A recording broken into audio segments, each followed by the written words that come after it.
this afternoon, the day is well spent, will be Nuri Katz of Apex, Armand Arten of Arten Capital, Daniel Hartnett, LSEG, Dr. Sophie Zhong of Edikaran Tech Consulting, Jason Jha of Client Referrals. A round of applause for our next panel, ladies and gentlemen.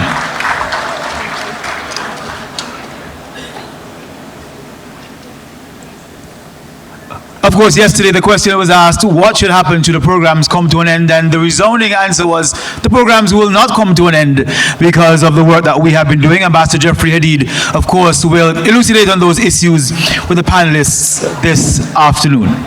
Ambassador, it's over to you.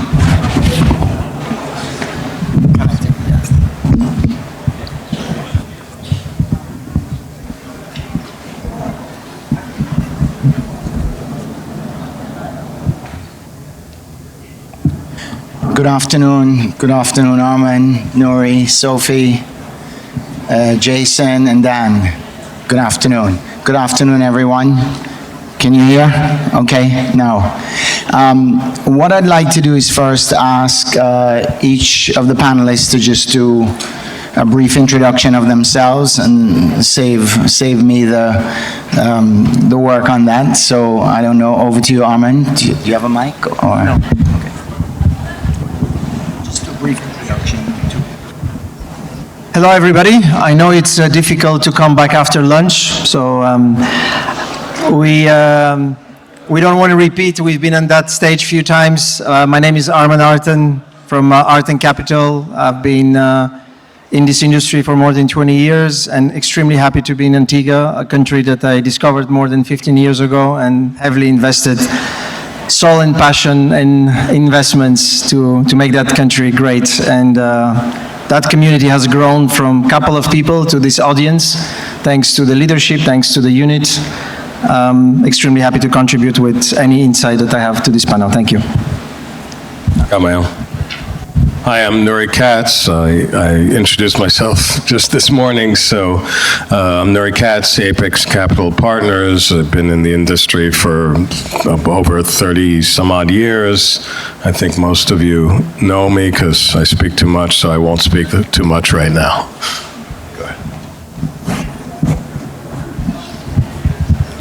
Hello. Hi, my name is Sophie Zhong. I'm the representative from Edikaran. The team of Edikaran come from two distinct backgrounds.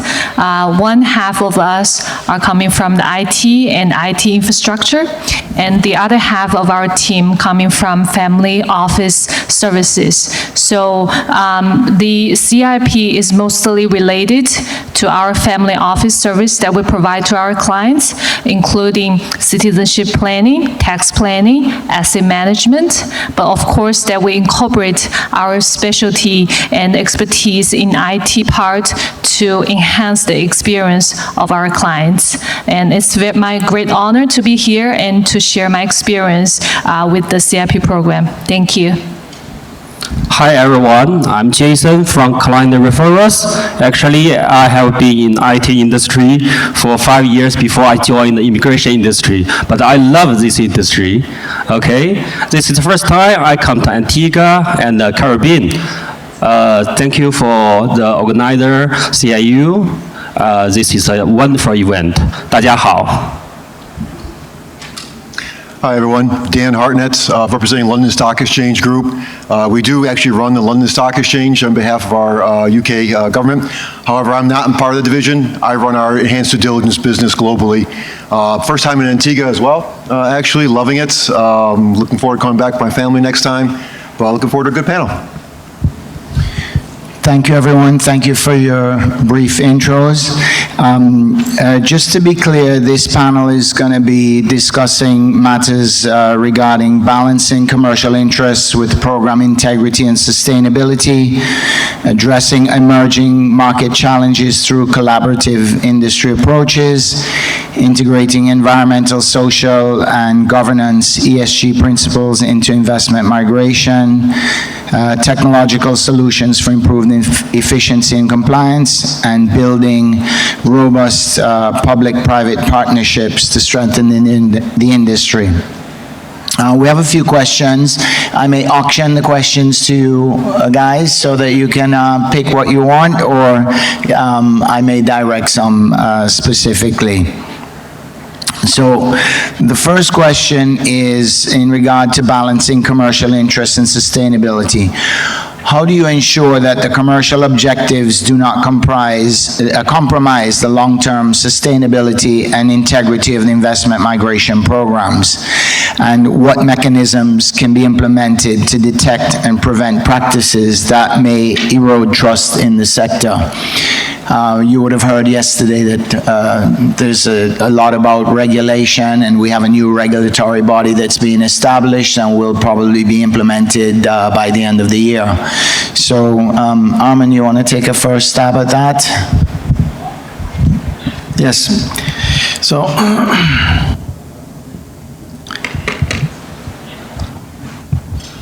the idea of being in this industry for many people is, over the last 10 years, being attracted by the sex appeal of the industry, the glamour of the clients that we're attracting, dealing with governments.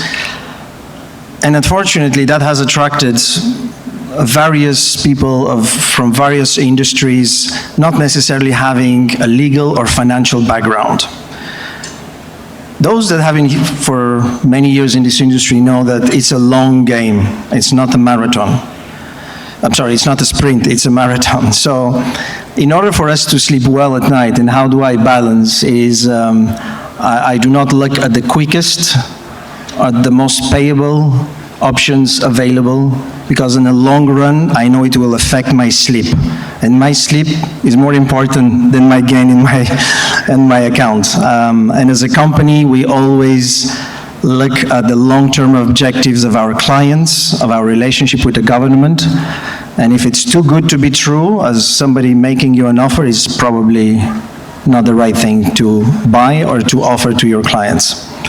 And when I say buy or offer, it seems like a service as a product, as a commoditization. That's what it has become to. I think we have to get back to the origin of this industry, of the real needs and understanding the why of the client, because we're offering a service. We're not offering passports. We're offering an idea, a notion of a mobility, of a freedom, of a plan B that is priceless, depending on who you talk to.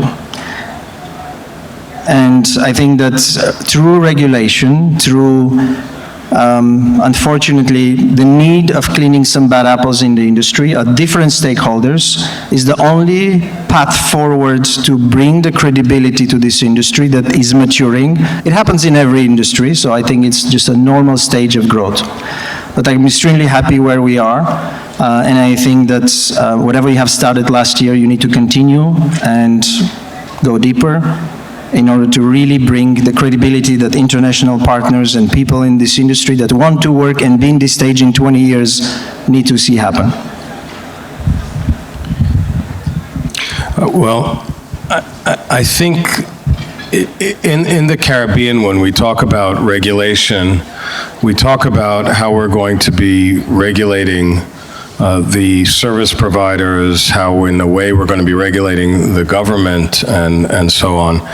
And I think in order to get to regulation and in order to protect the industry, which is what we're all interested in, we need to think, and in order to protect our own companies also, we need to be thinking about the most important thing, which is the client.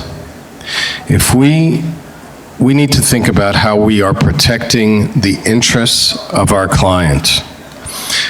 We, in all professions that work with clients, professions like lawyers, accountants, and architects and engineers, their whole purpose of being regulated is client protection.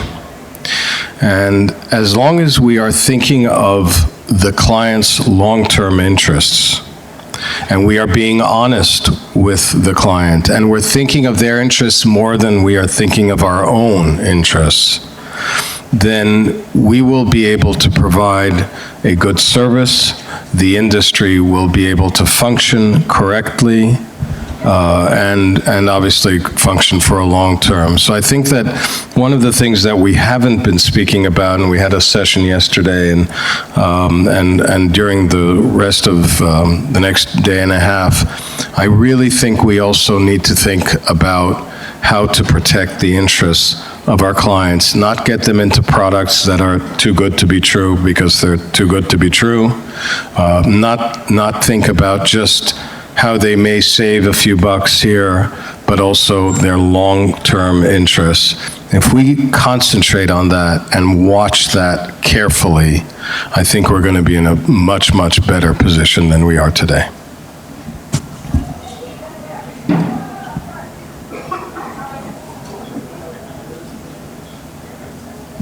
Thank you.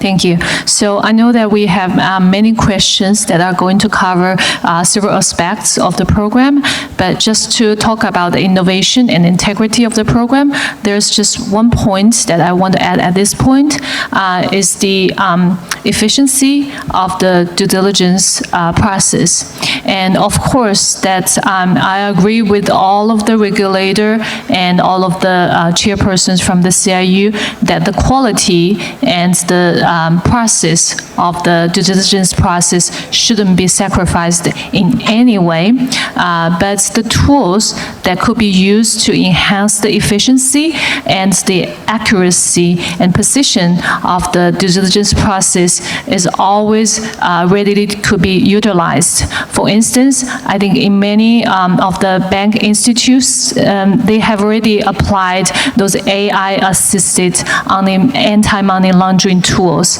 And these are the things I believe that are very mature in the banking industry, but are not very widely used in the immigration industry yet, from my understanding. But of course, we have those due diligence partners here who can probably correct me if they have already utilized all of the tools available in the market to process the due diligence, then that would be a very happy thing to learn about. Thank you for the good question. Actually, if we stick to stability and integrity, we will have huge commercial interest. That's what CR always did, and we never change. So my answer is simple. We stick to stability and integrity. We will have huge commercial interest. Thank you. I'm tempted to actually respond to Sophie, but I'll wait because there was a question on efficiency and process improvements later on. So I wear my second hat, not just due diligence. I'm also LSEG's risk intelligence representative to Sustainable Finance Group, one of our group level initiatives we have for sustainable initiatives around the globe. One of the main things that we found to do this is to have a strong governance process in place to balance out the costs versus the reward. These are not easy decisions to make, right? At what point in time does going too far down the sustainability route actually impact, for us, to be revenue, right? So as a publicly listed company with 26 or 27,000 employees, that governance structure is critical. Nothing gets done without vociferous debate, making sure that all related parties and stakeholders are involved, and only then does it go up to the executive committee, or maybe even the board, for a major decision to be made on that. So that's the kind of way we've worked around it. Doesn't work for all organizations, but for the larger ones, maybe those ones a little more public transparency, that's how we've done it. Thanks. Dan, following on what you're saying and knowing that there's a regulator in the making and there's going to be regulation implemented shortly in what has been a relatively loosely regulated industry, you know, normally a regulator is looking at plugging all the holes. And sometimes they lose sight of the commercial side of the industry because they're looking at plugging all the holes.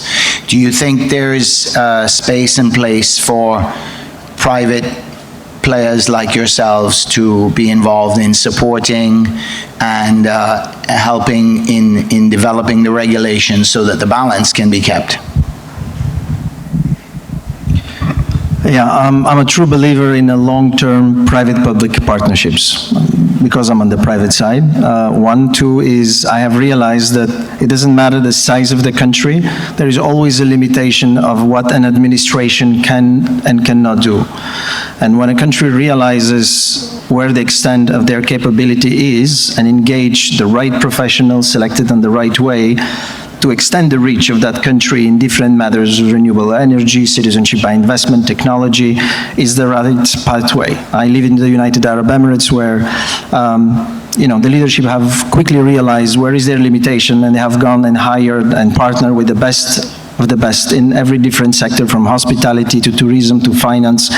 And that model is in Singapore and many other countries. So I think that private and public, it's a necessary marriage. However, how it's being built and the values and the trust of that relationship and the balances and the checks that need to be ongoing, I think are required.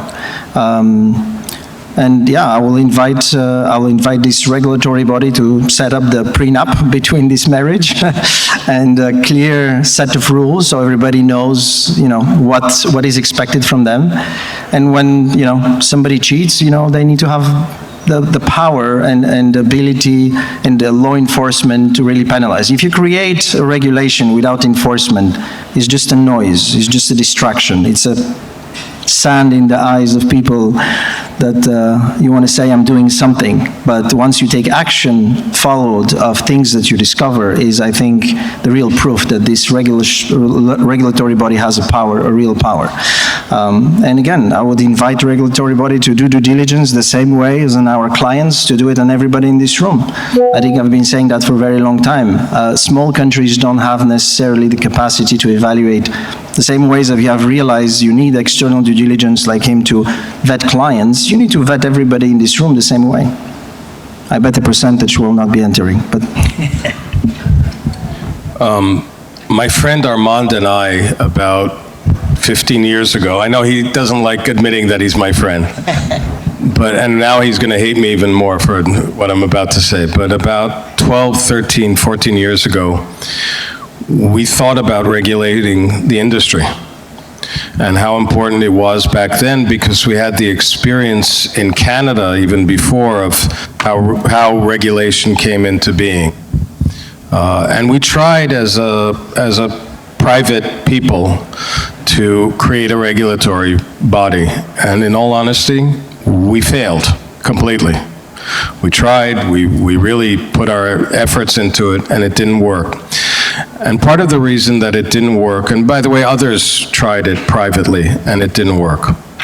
Part of the reason that it didn't work is that we didn't have the governments on board. And getting the governments on board, in all honesty, is a difficult matter because we're not dealing with one government.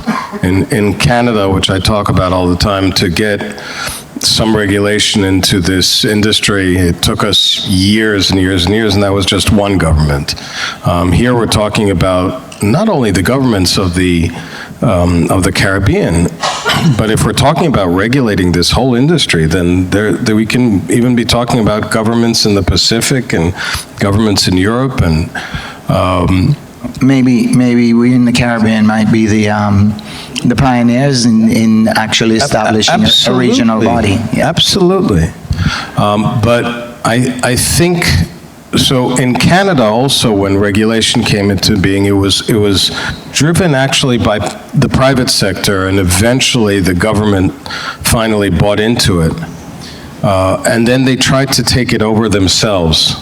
And they created a regulatory body that lasted for about 6 or 7 years and failed, and they just didn't run it very well, and the government went out and started looking and trying to figure out and doing consultations and to create another regulatory body, which a bunch of years later they did, and they created a second regulatory body.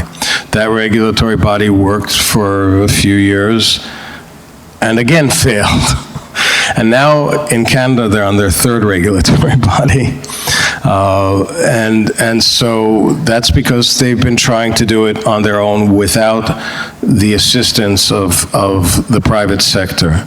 And so I think the amalgamation, and I'm very happy to see that those who are talking about the regulatory body are starting to consult with the private sector. I think that's a great thing.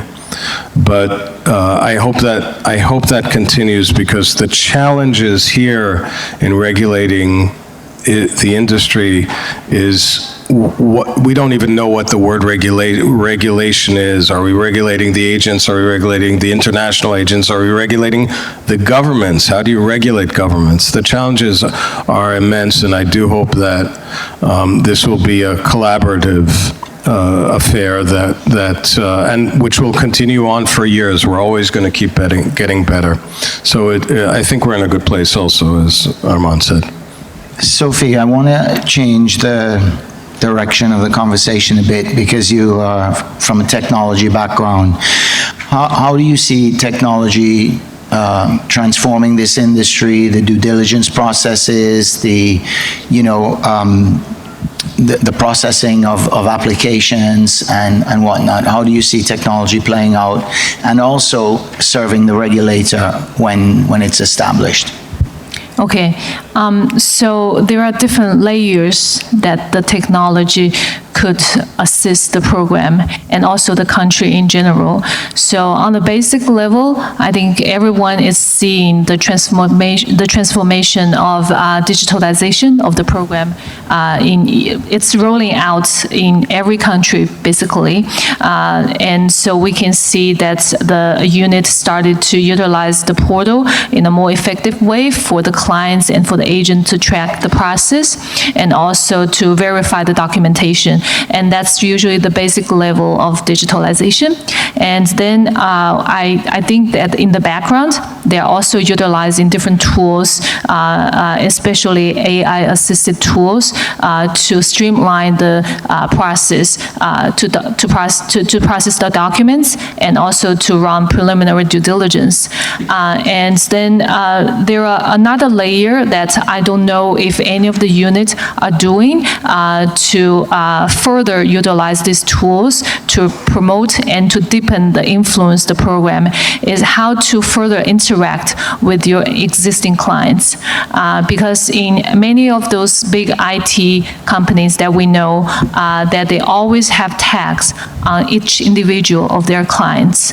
And it's anonymous, so you definitely cannot say, oh, I have this Mr. Smith who is buying cigarettes from this company, or things like that. So it's all those tags and features, they are the foundation of the matrix of the technology and the AI-assisted tools. But those tags can really help those countries to broaden and deepen your connection with those clients.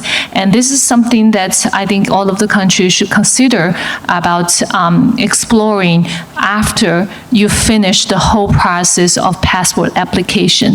Because under each of the application, we're looking at one high net worth individual, or probably a corporate or a family, that they have definitely a deeper pocket beyond this 200 or 300 donation that they make to this country. And if they have the chance to really see this country, to come to this country, to explore this country, they will see, oh, there are so much more to offer to them, that they can do things that they probably have thought before, but they never knew that this country would have. And so these are the things that it's only when you have those base knowledge of those clients that you can interact with them more. And of course, all based on privacy and based on integrity of the program, to be able to explore the potential for any future investment or collaboration opportunities with those clients. Dan, you want to maybe say something about that? And Yeah, I mean, first of especially all, how brilliant. I agree fully with what you're saying, Sophie. So, matter of fact, you stole part of my speech later on today, but it's okay. So the idea being that, I'll give even further, right? If you steal from what the ideas are that already existing for years now in the KYC due diligence space, or the third-party risk due diligence space, right, where they're onboarding thousands and thousands of other customers of a KYC, or it's suppliers or agents on the third-party risk side. they're not doing it via Excel files, they're not printing out reports, they're not sending emails back and forth asking, hey, can you approve this one or not, right? That happened 15, 20 years ago. Maybe for small startup companies are still doing that. Any large company who wants a true audit trail needs to have some kind of workflow system from cradle to grave, right? From start to finish, to understand and oversee the process and have every stakeholder, whether it be the applicants, whether it be the agents, whether it be the due diligence providers, reviewers, whoever's involved, right? They have their set role and they're working through an automated or semi-automated workflow with rules in place of how you should go. You then implement a risk-based approach. So if you have certain screenings in the beginning that don't turn up red flags, they're good, they don't see any kind of negative news out there, for example, maybe you shunt them on a little bit lower route of due diligence, right? So you save money, you speed up the time, as Sophie's talking about. You keep the human errors to a minimum. You can't get rid of them always, but you do minimize them. That's, I think, the way that has to go in the future. Okay, and with the regulator and the more and greater regulation coming, what would you say? Because the industry has several players. You have the marketing agents, international marketing agents. You have a local agent. You have clients. You have the CIUs. You have other departments of government involved, and you know, now you're also going to have the regulator, you have the FIUs. With all of this sort of coming together in a centralized sort of oversight body, how do you see players in the industry responding or getting ready, preparing, because it's going to be a new dispensation? How do you see players reacting, getting ready, preparing for that? Like in every financial institutions, there should be a ratio between employees in the front and employees in the back. So I think that gives a very good indication of, in our case, we have 70% of employees who are doing legal processing, security checks, and 20 to 25% marketing and sales. With size, with maturity, that is a ratio that, you know, every company will eventually have to see, that all those requirements will require audited financial statements, reporting standards, you know, annual renewals of licenses, due diligence on ourselves. So that will require a substantial amount of investment. I think technology will definitely play a role to reduce that, to make it much more efficient in order to facilitate that exchange of information between all the stakeholders and validate things quickly.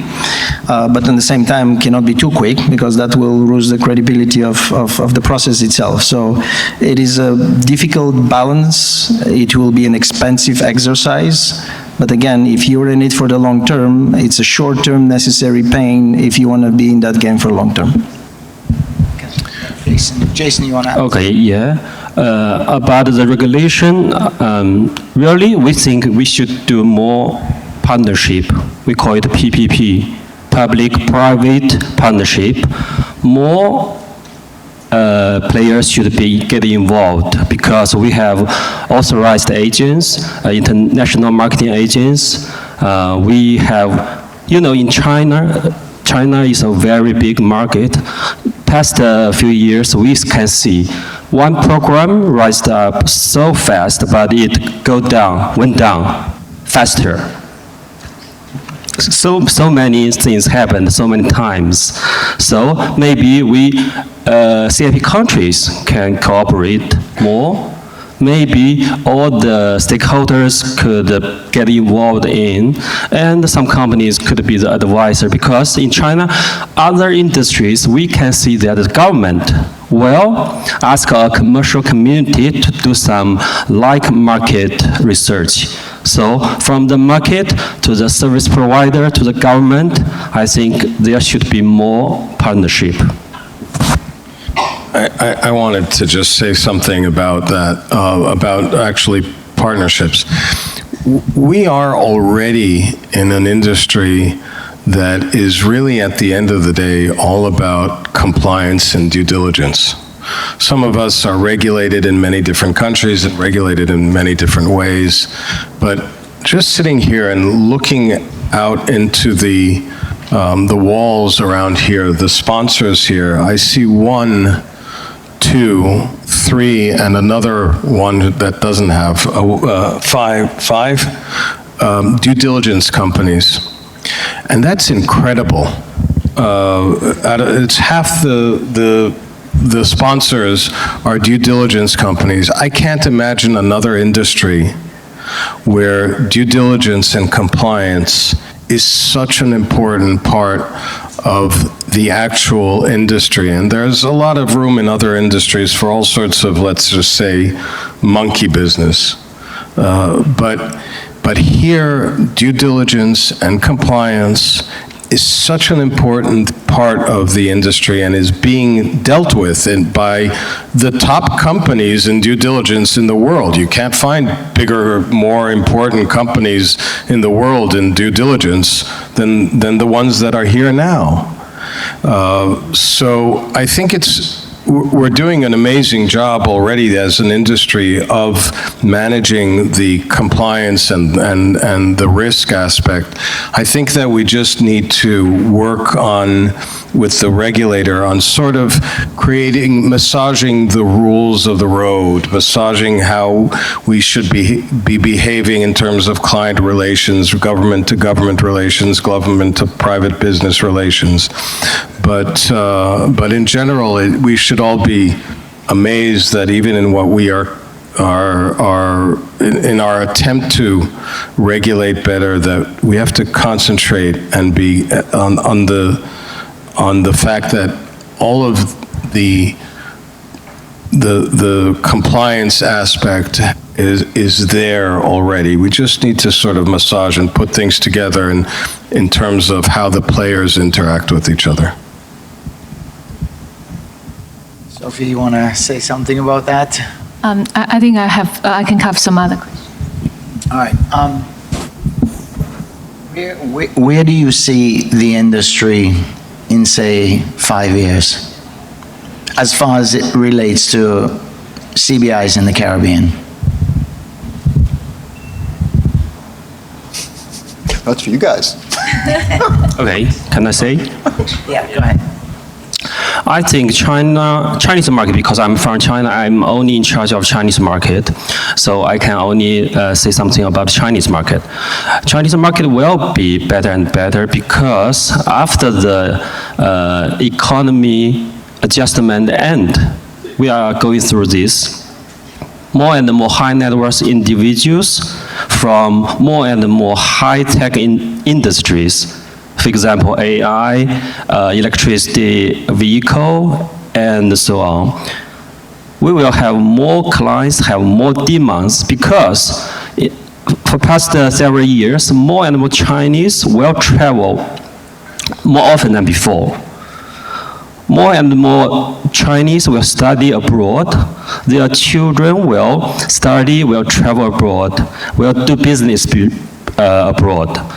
So I'm very optimistic for the future. And I can let you know some trends in Chinese market. First, more and more clients are born in 80s or 90s. Maybe 5 years ago, they are born in 60s or 70s. But recently, more and more young clients applied for citizenship. Okay. Second, so many clients will use passport more often.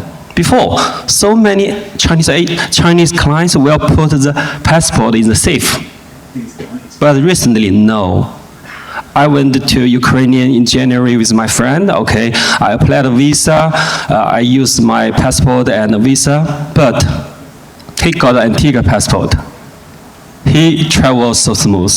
He's doing business in Europe now. He obtained his Antigua citizenship, Hong Kong residency, and a European residency.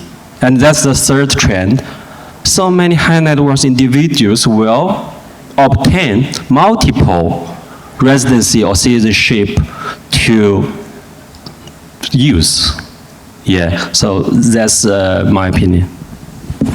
I'm not sure how much time we have. No one has given me a clock, but I have one last question that I would like. Can I just add one thing to that? The immigration business in the Caribbean has been going on for quite a long time. I've been saying that immigration brokers it's not the oldest profession in the world, but it's probably the second oldest profession in the world. If you think about it, in the Caribbean, the immigration brokerage business started with a gentleman who you may have heard of. His name was Christopher Columbus, who brought people for money to these places, to Dominica, to these islands right here. So there's been a long history of, and I imagine that the history will continue. So, yeah, I wanted to say, with the harmonization that's going to come in the legislation for Caribbean CBIs, what do you think is going to be a key competitive factor? Because the CBI programs are no longer going to be able to compete on the traditional basic things of price or investment, quantum, and things like that. What do you think are going to be the key USPs, unique selling points for each of these programs that will, have one jurisdiction make itself more attractive over another? You want to go first, Sophie? Go ahead. Okay. So before I answer you directly, I actually wanted to talk back a little bit in regards to the panel that we had yesterday with all the regulators and CIU chairpersons. I think during that discussion, all of the panelists were asked for a question, is that what if the visa-free access was removed from this program, and what can you do about this program? And on the other hand, people are pushing so hard, all of the clients are pushing so hard trying to get the passport out as soon as possible. And I know that all of the agents and authorized representatives are trying so hard to pressing on the CIU to please their clients so they can get the passport out as soon as possible. So while these two sides are pushing together and drill every detail of the passport program itself, I have to ask a question like, is there anything beyond passport that we can offer for this country? Because as a human being, we know for any of the identity we have here, one is nationality, like citizenship, and second is tax domicile, and the third is residence. And if you go beyond those identities, of course, you can say someone's like a wealth, location, or asset planning, those things. But just to focus on these three, I think Caribbean countries are doing a great job in offering such a very, very attractive program for passport.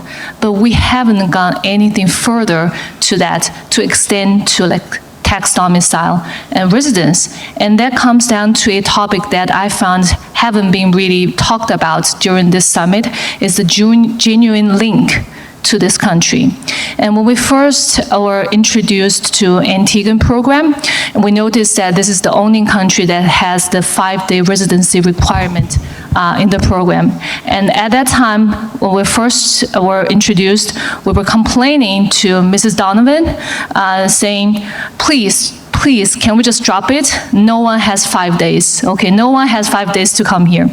But after we were forced to come, and for many times with our clients, and also all our investors are saying, oh, this country actually has so much more to offer. We wanted to buy a property, we wanted to spend time here, we want to see something beyond the passport, okay? And we have received so many requests from different people saying, can I get like a social security card?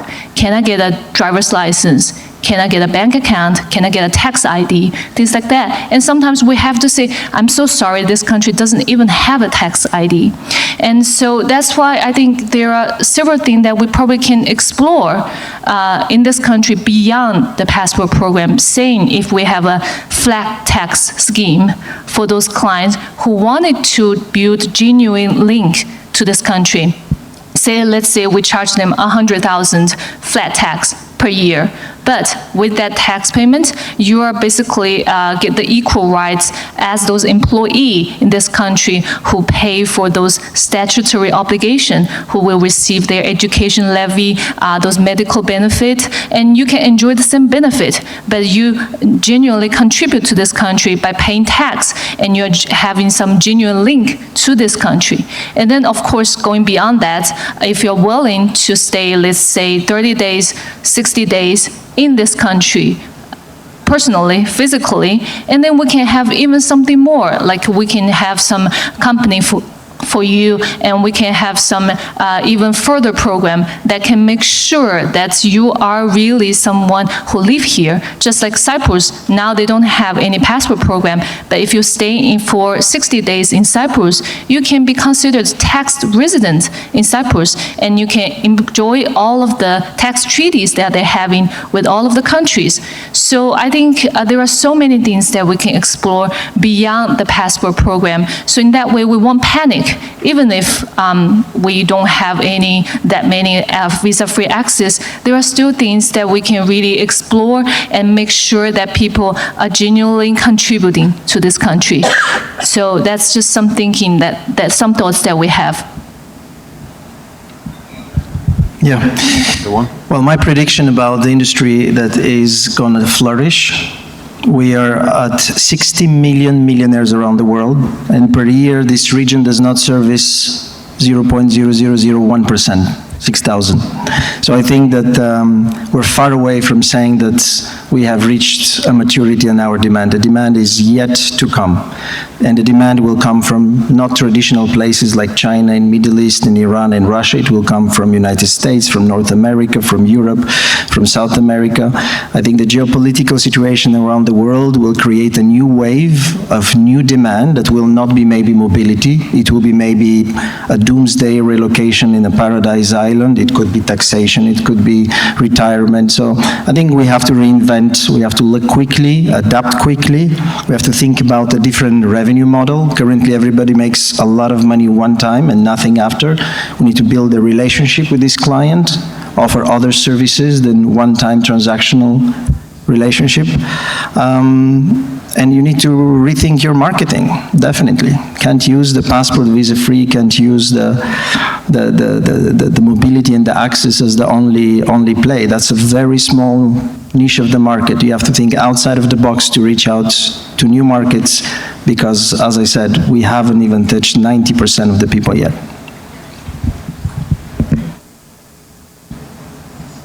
Yeah, I agree with Sophie a lot. 5-day visit is an amazing thing.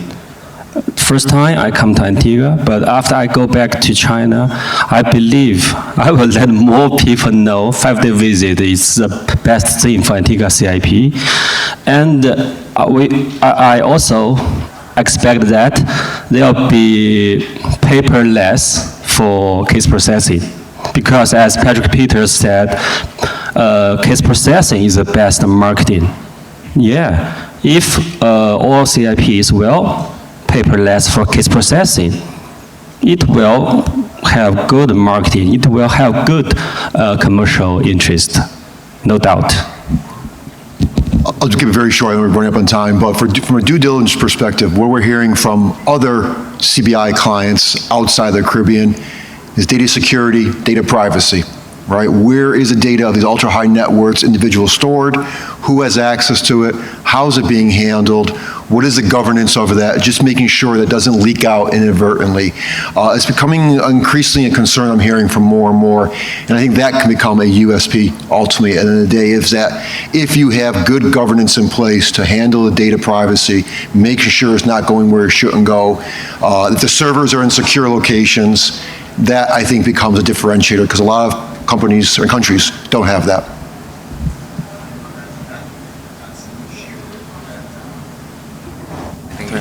That's an issue that we think about a lot in the CIU here in Antigua. In fact, we we're very nervous about having our data in the cloud, notwithstanding that the cloud is quite secure. So I know that that's something that's a concern here. Any closing remarks, any comments that anyone would like to make? I think we're just about at the end of our time. Thank you. You're welcome. Thank you very you much. all. Thank you for joining us here on stage.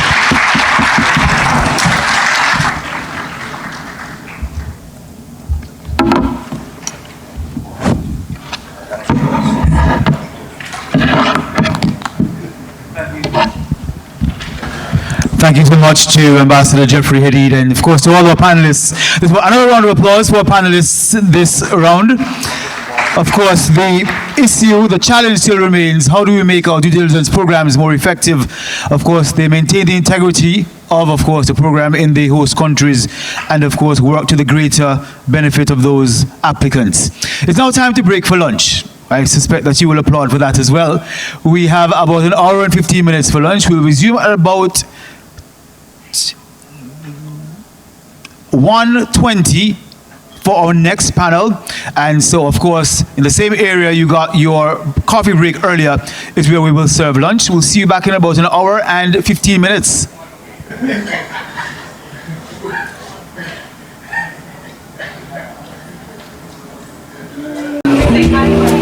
Issues. As they are approaching, I will want to remind you though that tomorrow at 4:15, we expect that you will join us for the CBI Excellence Awards.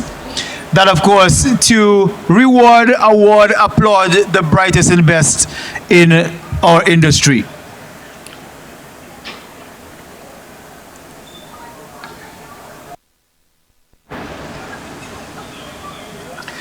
So this next panel is on regulatory frameworks for integrity and longevity. The panel will include questions from the floor, so you'll want to listen attentively and of course pose your questions to the august panel gathered with us today. I'll introduce the chair. This is Dylan Rafian of SRM. She brings risk assessment and strategic communications expertise to team with journalism roots in Middle Eastern affairs and experience as political consultant for Kurdistan's government. She offers unique insights on citizenship verification. Before joining SRM 4 years ago, Dylan earned degrees from King's College London. A round of applause for our panel chair this hour. Our distinguished panelists will introduce themselves in terms of their portfolios, but I'd like to introduce them by name. We've got Cameron Fraser from Moongate. His Excellency Calvin St. Just, he of course responsible for the Citizenship by Investment program in St. Kitts Nevis. Mary-Therese Johnson, responsible for the Citizenship by Investment unit in Dominica, that is the Commonwealth of Dominica. Ms. Lydia Elliott, who's our legal draft consultant with the ECCB, responsible for the regulatory framework draft, the legal consultations that they've been having across the sub-region. Celia Morgan, of course, with client referrals. And we've got Colonel Edward Croft, he the Deputy Chair of the Interim Regulatory Commission within the ECCB. As I said, they will tell you a little bit more about themselves and the regulation framework, but we turn over now to the panel chair. This is Dylan Rafian.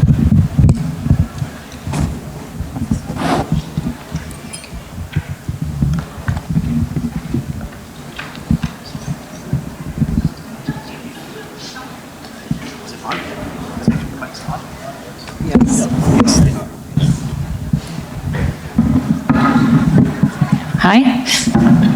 Good afternoon, everyone. Thank you very much for joining us. It's a pleasure to be here, and thank you also to my esteemed panelists who are here today to share their expertise and discuss the very critical and timely topic of regulating the Caribbean citizenship by investment programs.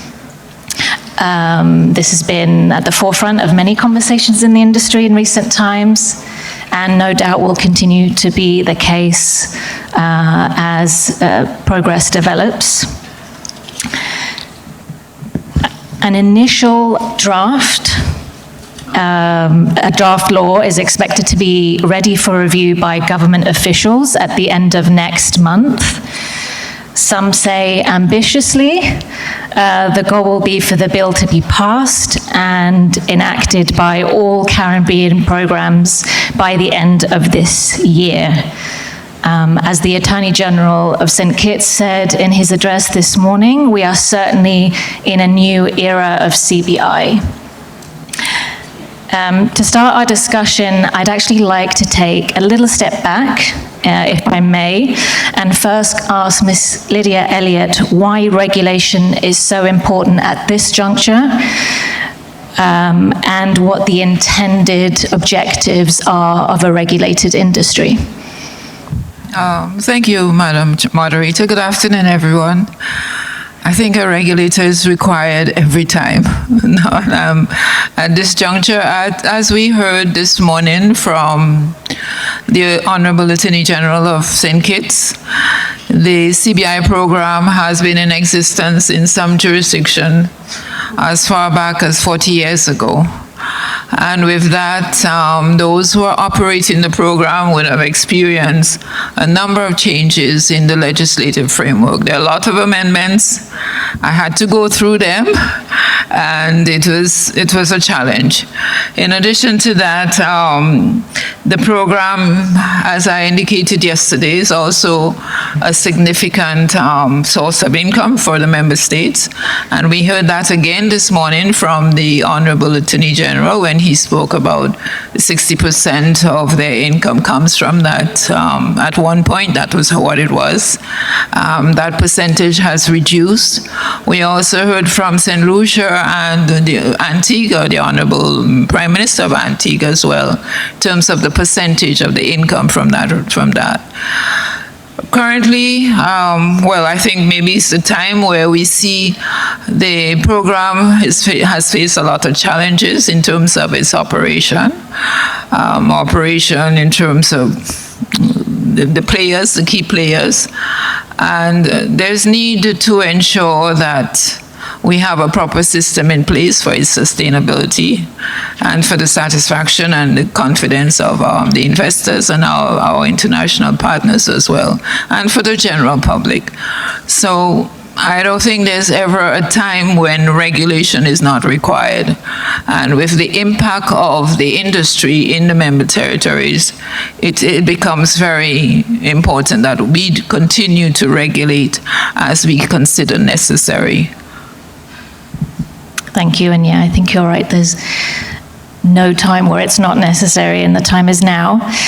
I'd like to continue by asking each of you what you anticipate the challenges of regulation to be from your own personal and unique perspectives, and how you prepare to manage and overcome those challenges. And if I may start, Mr. Chairman, from you, and if we can come down this way.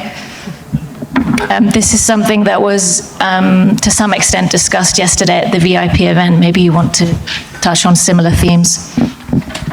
Yes, so, well, first off, thank you, thank everyone. I think what we've seen here, and I use the context of a paradigm shift in the investment migration industry.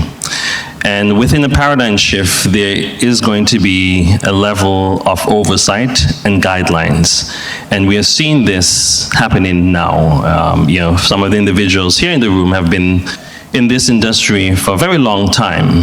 And the fact that we are now seeing a conversion aspect around the term regulatory framework, that's actually a good thing.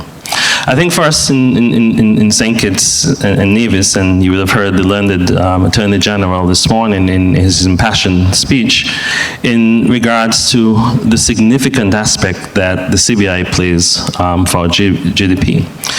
So when we think about the framework of a regulatory body, The key things we want to ensure that there must be engagement. That's the first thing.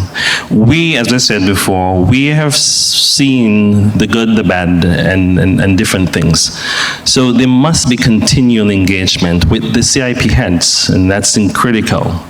The second thing that must take place, and for us to continue managing this paradigm shift, is to ensure that we set various best practices, and that would include certain principles, such as we said, minimum price point. And it must be underscored. Once those are set, there cannot be any level of underselling. And that leads to a level of enforcement in order for us to ensure that the framework and the regulatory body is in place and is working. And that has to be the key principle. So for us, it's an element that we, especially in St. Kitts and Nevis, we took a very bold decision where we actually rose our price because we saw certain things were happening, and we took the lead in ensuring that we wanted to preserve the industry. We wanted to preserve this. And so having the regulatory body come on board, we want to work closely. We want to ensure that from a regulatory perspective, there needs to be the balance of standardization and sovereignty. And that has to be paramount across all areas.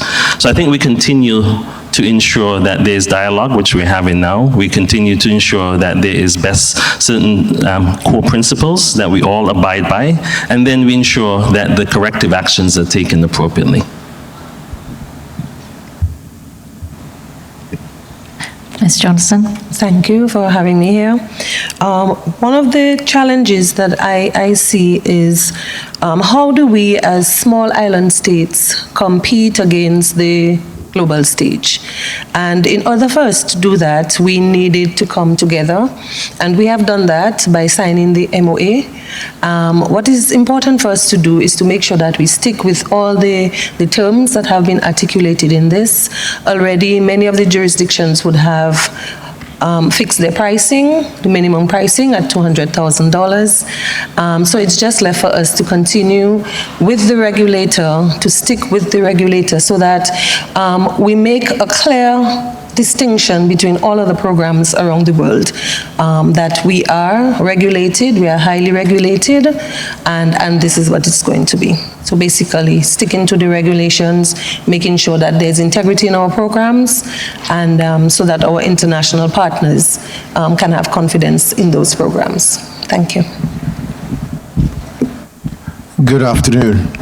I think that it's important that I speak from a position of a non-unit rep, and observing and looking and seeing what is happening. I think fundamentally, though, from observations of some of the challenges that we are going to observe is the issue of implementation of the regulatory framework, ensuring that all the players understand what their requirements are, ensuring that there is an appropriate level playing field for all the industry stakeholders to be engaged in, and that the regulator has the enforcement authority and power to ensure that where there are violators, that the regulator is in a position to sanction those entities who are violators of the policies or procedures, and ensure that there is adequate buy-in by everyone so that the industry as a whole receives the message of being regulated, being supervised.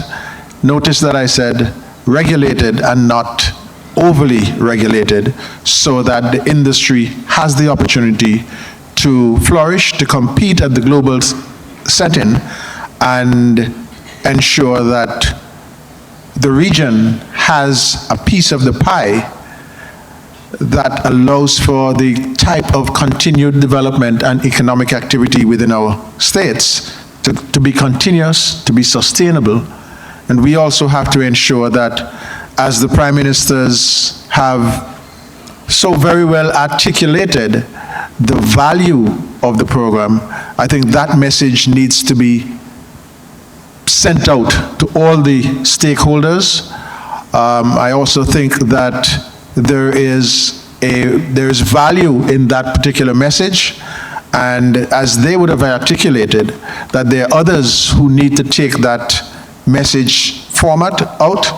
I think that there is need for better collaboration to ensure that the information that they have within their purview and that they have so well articulated can be communicated by various sectors within the industry, so that the message is not only coming from politicians, but also from the industry itself. Good afternoon. Like Colonel Croft, I'm here as not a member of one of the units. I'm actually a developer. Now, in a maturing industry, regulation is critical, particularly with outside observers, with inputs about how we should operate. But my concern is, and it speaks to what potentially could be difficulties, is if the regulations are not applied evenly, if they're not clearly understood, and most importantly, if it causes a great delay in the system of processing our applications for our clients, because clearly there's a critical linkage between our client's application and the process of their files through the units to ultimately our business plan as a developer. So we welcome the regulations. We hope there will be regulations with a light touch. We hope that they will be easily understood by our partners, by the industry, our clients, and that they're evenly applied and that enforcement is applied fairly, but also to try and level the playing field throughout the region, so there's some commonality of what our developer propositions need to be.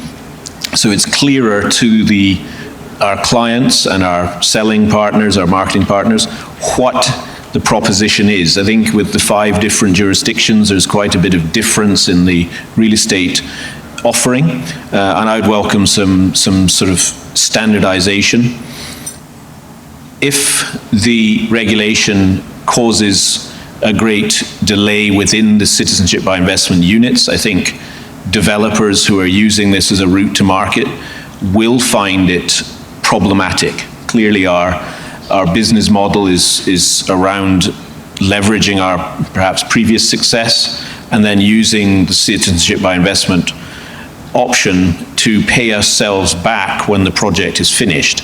Now, if there's huge delays occurring because of additional regulation that there isn't sufficient capacity to see implemented, that would be a problem that could have a big impact on people joining the space in the real estate portion, in my opinion, which, because of the real estate option, it has a real multiplier into our economies beyond the growth of a sovereign wealth fund. This is about taxes, sales taxes, employment. So I'm hoping that this regulation can be efficient, fairly applied, and very, very timelessly rolled out, so there's not further delays within the processing system. Thank you. Good afternoon, everyone. From the private sector perspective as well, we heard our prime ministers this morning speak of the value that the CBI programs have brought to every island, and each island had different programs that help to boost their economy. And so one of the challenges I think that could arise from this is the aspect of sovereignty versus integration in terms of pulling regulation together. Looking at where you have persons or countries wanting to have their individuality and not necessarily a paper cut model. And so understanding that there has to be a standardization and, of course, alignment with the regulation is very important, but it does not have to be a copy country by country in terms of how the program is rolled out. And apologies there for the image that was not yours. This is Celia Morgan who just spoke. Thank you. And last but not least. I thought I was going to be skipped. The challenges, as I see it, is the program is already strong, as we all understand. There's a lot of benefits arising from it. I think one of the main challenges is ensuring that the industry is managed and is operated within a legal and administrative framework that is reputable, with a level of integrity, and that all the players in the system and in the industry understand and appreciate that, and they consider themselves as having a role to play in maintaining the integrity of the program. So all this issue about underpricing and all these issues hopefully will be history to us as we move forward. Thank you all. Rightfully, a lot has been made of the importance of unity and consistency, and it was mentioned a few times now in our discussion. The importance of all stakeholders to ensure a successful transition and then thereby maintain efficacy of the new framework.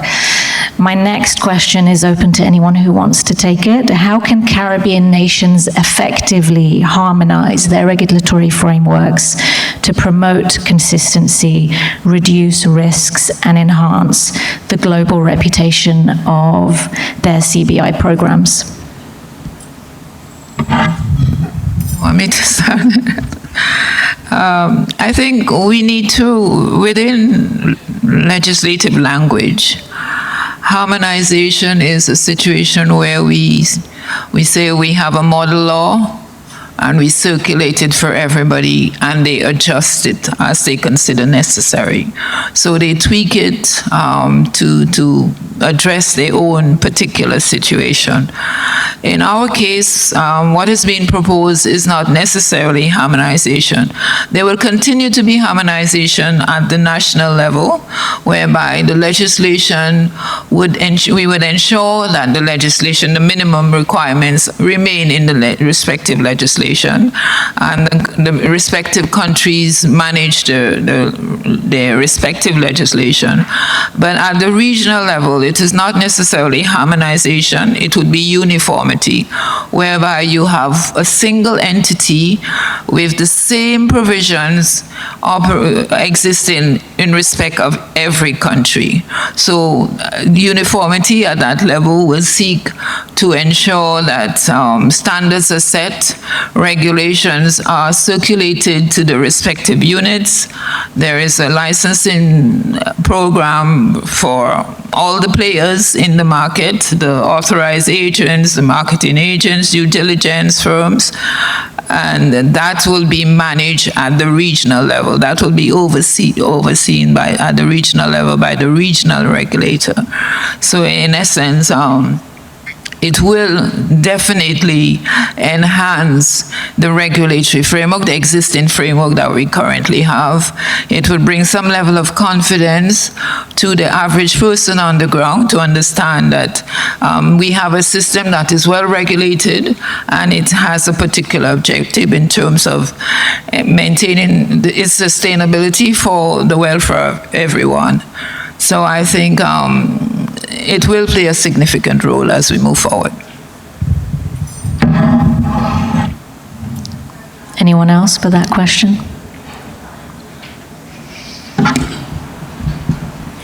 Yeah, from my view, I think once we get this right, I think that's where we're trying to get to, then the regulation should sort of be on the side partnering with the units.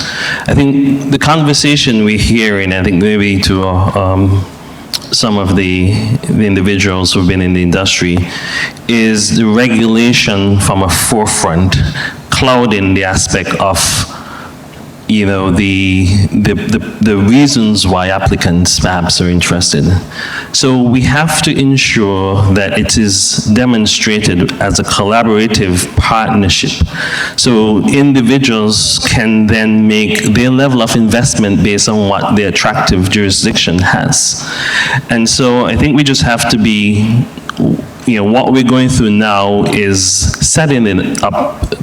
And I go back to the continuous engagement that is required, because if you set up a framework without having the history and the information, you may simply set up a framework and the repeated aspect continues.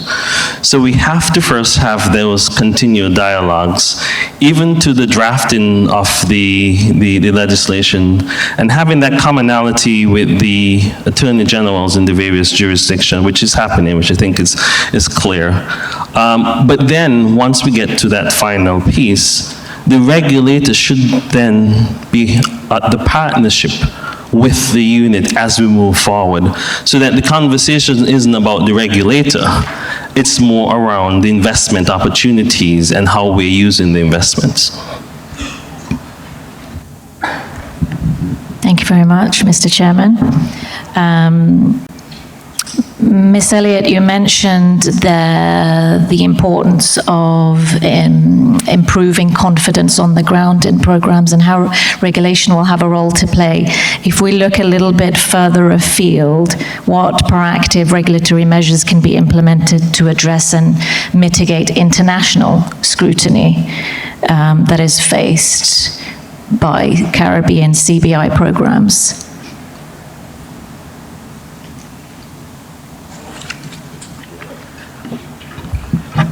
I'm not sure if there's need for international scrutiny. Mic drop. We leave it at there. I think it is important to note that there are certain inherent risks involved in the CBI program. And if we address those risks and establish the factors that are necessary to mitigate it, no matter who it is, whether it's national or international, the issues would be addressed. And so when we look at the risks, we're really looking at the opportunities for bad actors to get into the system and abuse the processes. And wherever there are bad actors, they're always going to try and exploit any particular mechanism that exists. And so establishing the regulatory framework really facilitates keeping the bad actors out, ensuring the good actors have an opportunity within this space to function within this space in an enabling environment. But despite the fact that you do have this enabling environment, you have to continuously monitor, and the people are people, and if you don't regulate the conduct of persons, they are going to do things that are unacceptable. And so you need to have the regulatory framework to ensure that people maintain the intended standards that are required for an effective and efficient program. If not, then you would have detractors who maybe, for their own good intention, try to do something that then begins to undermine the program.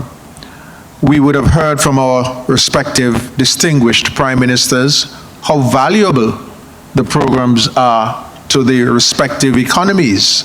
And so therefore, we have a duty of care to ensure that we develop a framework that mitigates the bad actors coming in, and where there are vulnerabilities, either to money laundering, terrorism financing, exploitation, that those issues are addressed through the regulatory framework, and I might dare say, through the conduct of each of the various stakeholders within the industry. In listening to some of the stakeholders within the consultation process, I think we have also learned that there needs to be better respect and partnerships amongst you. There's a certain level of distrust even within the industry stakeholders. And until that too is addressed, then you're going to have a lack of collaborative efforts to ensure that we all can share in the pie. Right now, there appears to be an issue of distrust, so that instead of working on a larger slice of the pie, persons seem to want the whole cake for themselves. And through that, it means that you're not participating in a process that would allow for a sort of collaborative approach that creates sustainability, accountability, transparency, and effective and efficient processes that allows the international community to have a certain level of respect and admiration for the program and to ensure its sustainability. As someone who's in the industry as a sort of beneficiary of all the regulations and the new harmonization that's going to come with this single legislation and regulation, I think for many of the people here, including those who are external observers, I think there's a lot of misunderstanding about the level of supervision and regulation that's already in place. As a developer, even to onboard a client involves a huge process to take permission to receive funds before we even get to the regulatory framework within the CIUs of the region. So the more we can do to develop experience within the industry, within our international partners of what's already in place, and that what we add actually enhances that trust, integrity, and belief in the process. As a developer, I think it's a critical thing. We need to do better to explain. Yeah, we need to do better to explain what's in place already. Even over the last 2 days, I've been meeting with various people who are unaware of the level of supervision that already exists for developers and participants who are from the private sector. The gentleman beside me, his organization monitors and audits all of the developers on an annual basis, if not every 2 years. The flow of funds to the developers are highly monitored. So I'm hoping, as I said earlier, that this can be a harmonizing system that removes some of the bad actors, as Colonel Croft referred to them, and gets us ahead of the curve and take advantage of, a growing future, because there's tremendous demand for us in the development sector. And hopefully by embracing this new change, we can see this program continue for many years to come. Thank you. No, I'm just going back on what I said about there's no need for scrutiny. What I was thinking in terms of, and I'll look at it again from a legislative point of view, if I write a sentence, anybody here can write that same sentence differently. That doesn't mean that my sentence does not convey what I need to say or that my sentence is wrong. So we are, even when we put the regulatory system in place and try to reduce the risk or mitigate the risk, as Colonel Croft said, if we can mitigate all the risk because of human nature, that doesn't mean that our program is wrong. So that's what, in essence, that was what I was trying to say, that the scrutiny will always be there, but it does not mean that our program is bad or anything wrong with it, because we're dealing with human beings and it's human nature. Sometimes, as we heard yesterday, individuals may be accepted as citizens properly, and subsequent to that, they get themselves in trouble. That does not mean that our system is bad or we created that problem or difficulty. So the scrutiny will be there, but the question as to whether it is necessary to affect or to compromise or to affect the sustainability of the program, I don't think that is necessary.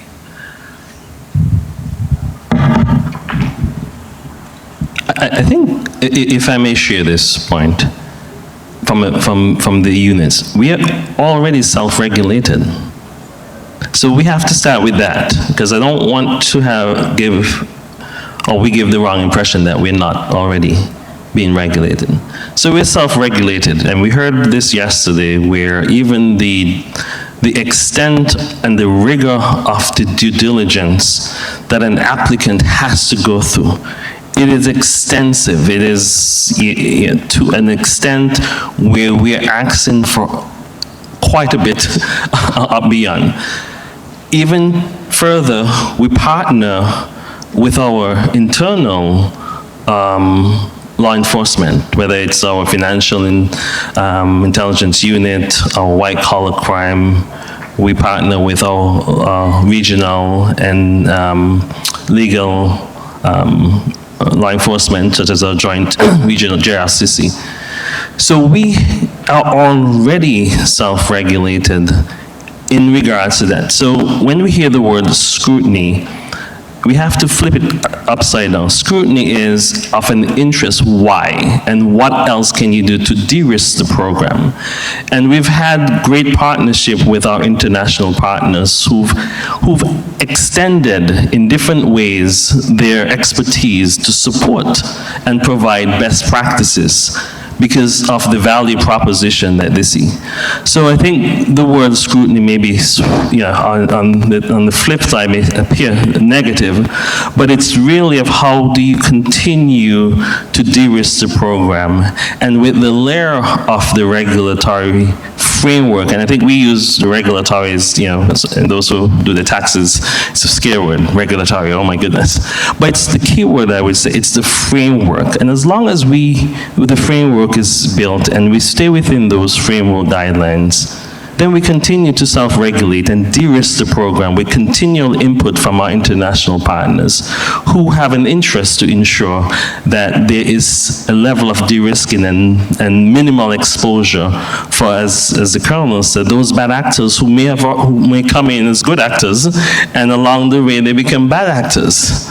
And this is the importance of having continual vetting, continual due diligence, which is already in place. Thank you. It's a good way to think of it. And thank you, Ms. Elliott, for clarifying your earlier comment as well. I'm not sure how we are doing for time, but if we're good to proceed, I have one final question. And if there are any final remarks from my panelists, please go ahead. In what ways can Caribbean countries structure their regulatory environments to ensure sustainable economic benefits and the longevity of their investment migration programs? Looking ahead, a lot of conversations about how to sustain the programs going forward. What role can regulation play in ensuring this?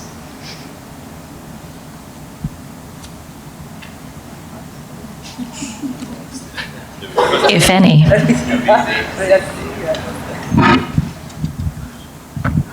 I think that question has been answered based on several comments that have been shared with the distinguished audience. But I do think that establishing appropriate guidelines, ensuring that there are standards, ensuring that there's continuous dialogue with even the international stakeholders and all the various stakeholders within the chain are all a part of the tools that would be required to ensure that there's confidence.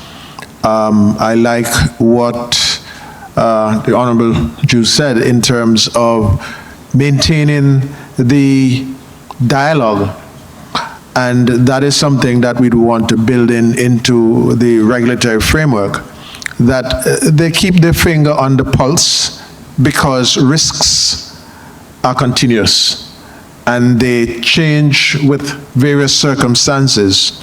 So I think that the framework has to be adaptable and responsive to the changes that will occur and do occur as we go through various stages of development. And the globe responds differently to different activities that are happening. And so I think all the things that we would have said, establishing the regulatory framework, making certain that there are appropriate licensing regimes, making certain that there is adequate supervision, regulation, establishment of guidelines. But again, I want to say that there is need for more of a partnership with the industry stakeholders themselves to ensure that that level of mistrust is removed and that there is a better relationship amongst yourselves as you undertake to address the opportunities that exist. Permit me to deviate somewhat and just say, as a part of the consultation process, what we have heard again is that in terms of the risks associated with the program and those who are engaged at providing or experiencing the higher risks areas are not likewise compensated. And so there seems to be a mismatch based on the feedback that we have had, is that individuals more at the international level often get a large payout versus the local agents who sometimes, one individual said to me that they are in the sweatshop, and so they do the bulk of the heavy lifting, but somehow they are not appropriately compensated in comparison to the others. While the other side to that story is that it is the international marketing agents who bring in the clients, who facilitate the ongoing development. So there needs to be a hybrid, a balanced approach towards allowing individuals to feel adequately compensated for the risk that they are undertaking. But again, there needs to be more of a joint-up approach, more of a recognition that we're all in this space together, and we can create an industry from it if we collaborate more and trust more, ensuring that those guidelines and the standards are maintained. And I think that hopefully that there will be better interaction amongst the players once the regulatory framework is established and that everybody understands the parameters in which they ought to function. Yeah, no, I would also feel that regulation would seek to promote or enhance and to have a level playing field among the players in the industry, between the local agents, the authorized agents, international marketing agents. Sometimes there seems to be a little inequality there in terms of the resulting income in some of their applications. And I also feel it would also be able to ensure compliance through the reporting requirements that would be required at all levels.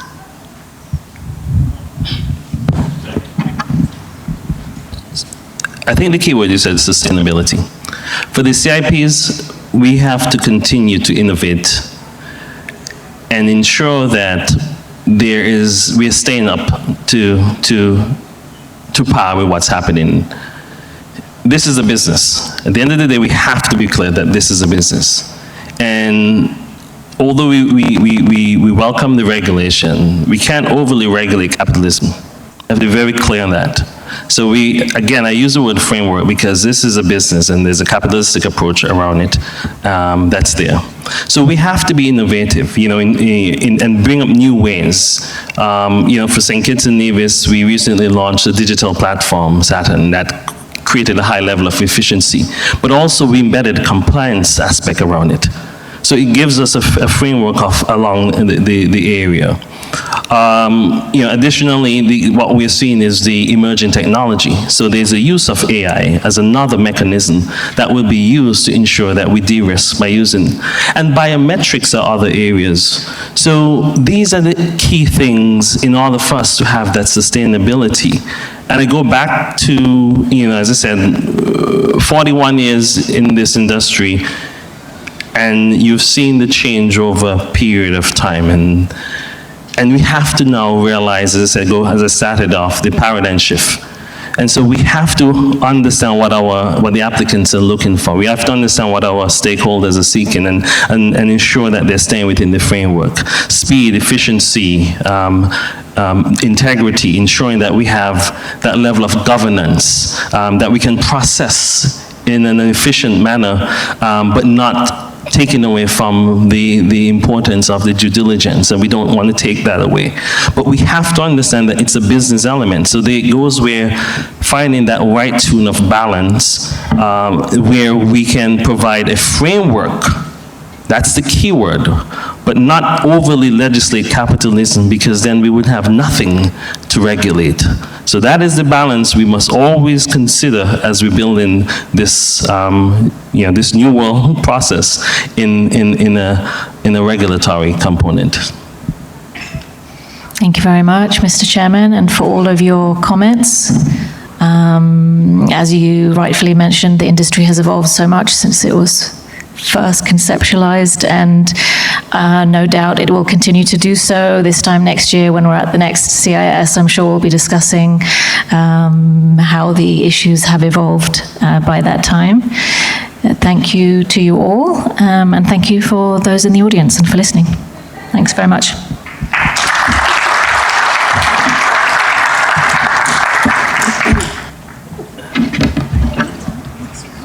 And thank you so much, Dylan. And to all our panelists, please another round of applause for our panelists.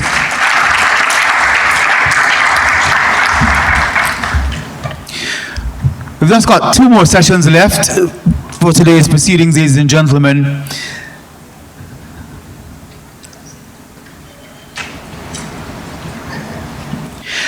And they will be on due diligence. Now, a lot has been said over the last 2 days in closed sessions yesterday and today in plenary sessions about due diligence and the need to not only bolster due diligence, but someone actually said we should perhaps shorten the process. So we're going to be ending today's proceedings by looking at in-depth at due diligence. We want to call next, before a panel, to present a speech. This is Daniel Hartnett of LSEG, and it will be on the cornerstone of Caribbean CBI or CIU, due diligence and verification. That'll be the topic, due diligence and verification. As he's coming, let's just tell you that Dan directs LSEG's enhanced due diligence business, overseeing strategy and development of due diligence reports, workflow solutions, and managed services. Working closely with product research and sales teams, he implements innovative solutions for clients, conducting due diligence on high-risk relationships. His previous experience includes supporting Fortune 500 clients in identifying and managing global third-party risks. Before entering the due diligence industry, Dan had a distinguished career in U.S. national defense policy, serving as senior advisor to both the Department of Defense and Congress. He holds an MA in Asian Studies and a BA in Chinese Mandarin, bringing a uniquely global perspective to due diligence and risk assessment. Before Dan speaks, we will have an ad, of course, from LSEG. Thank you so much, Dan, for your sponsorship today, and we look forward to your presentation. Thank you, sir.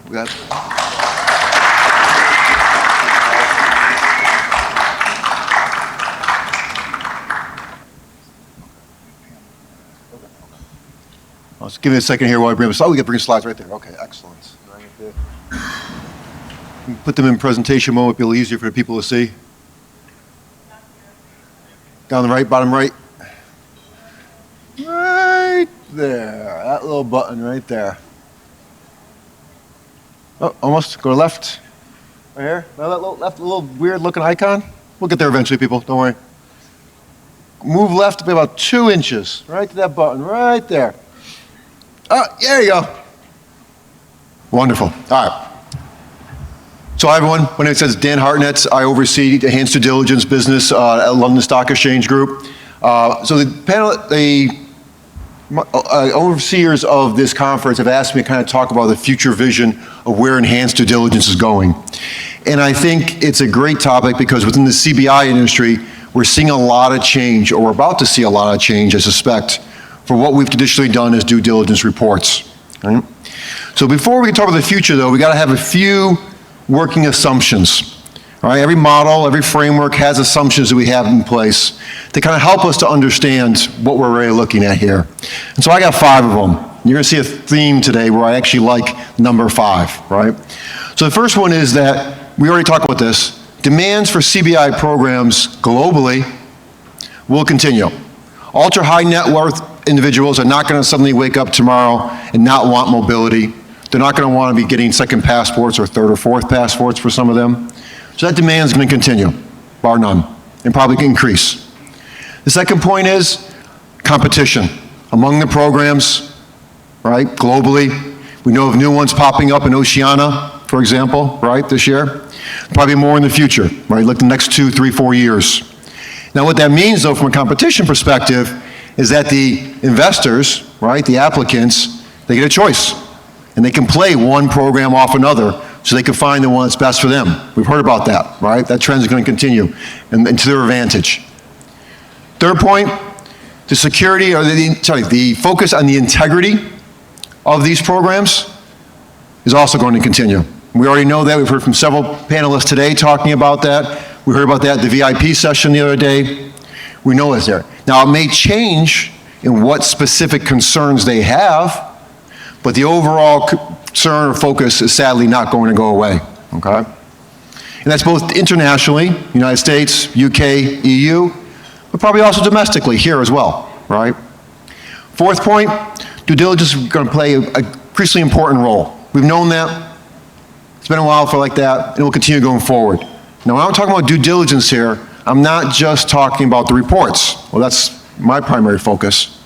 But it also means the screening and vetting that the agents do ahead of time, all of those aspects there, and the whole continuum of the process, all right? And then finally, technology. It's only going to get better with time, all right?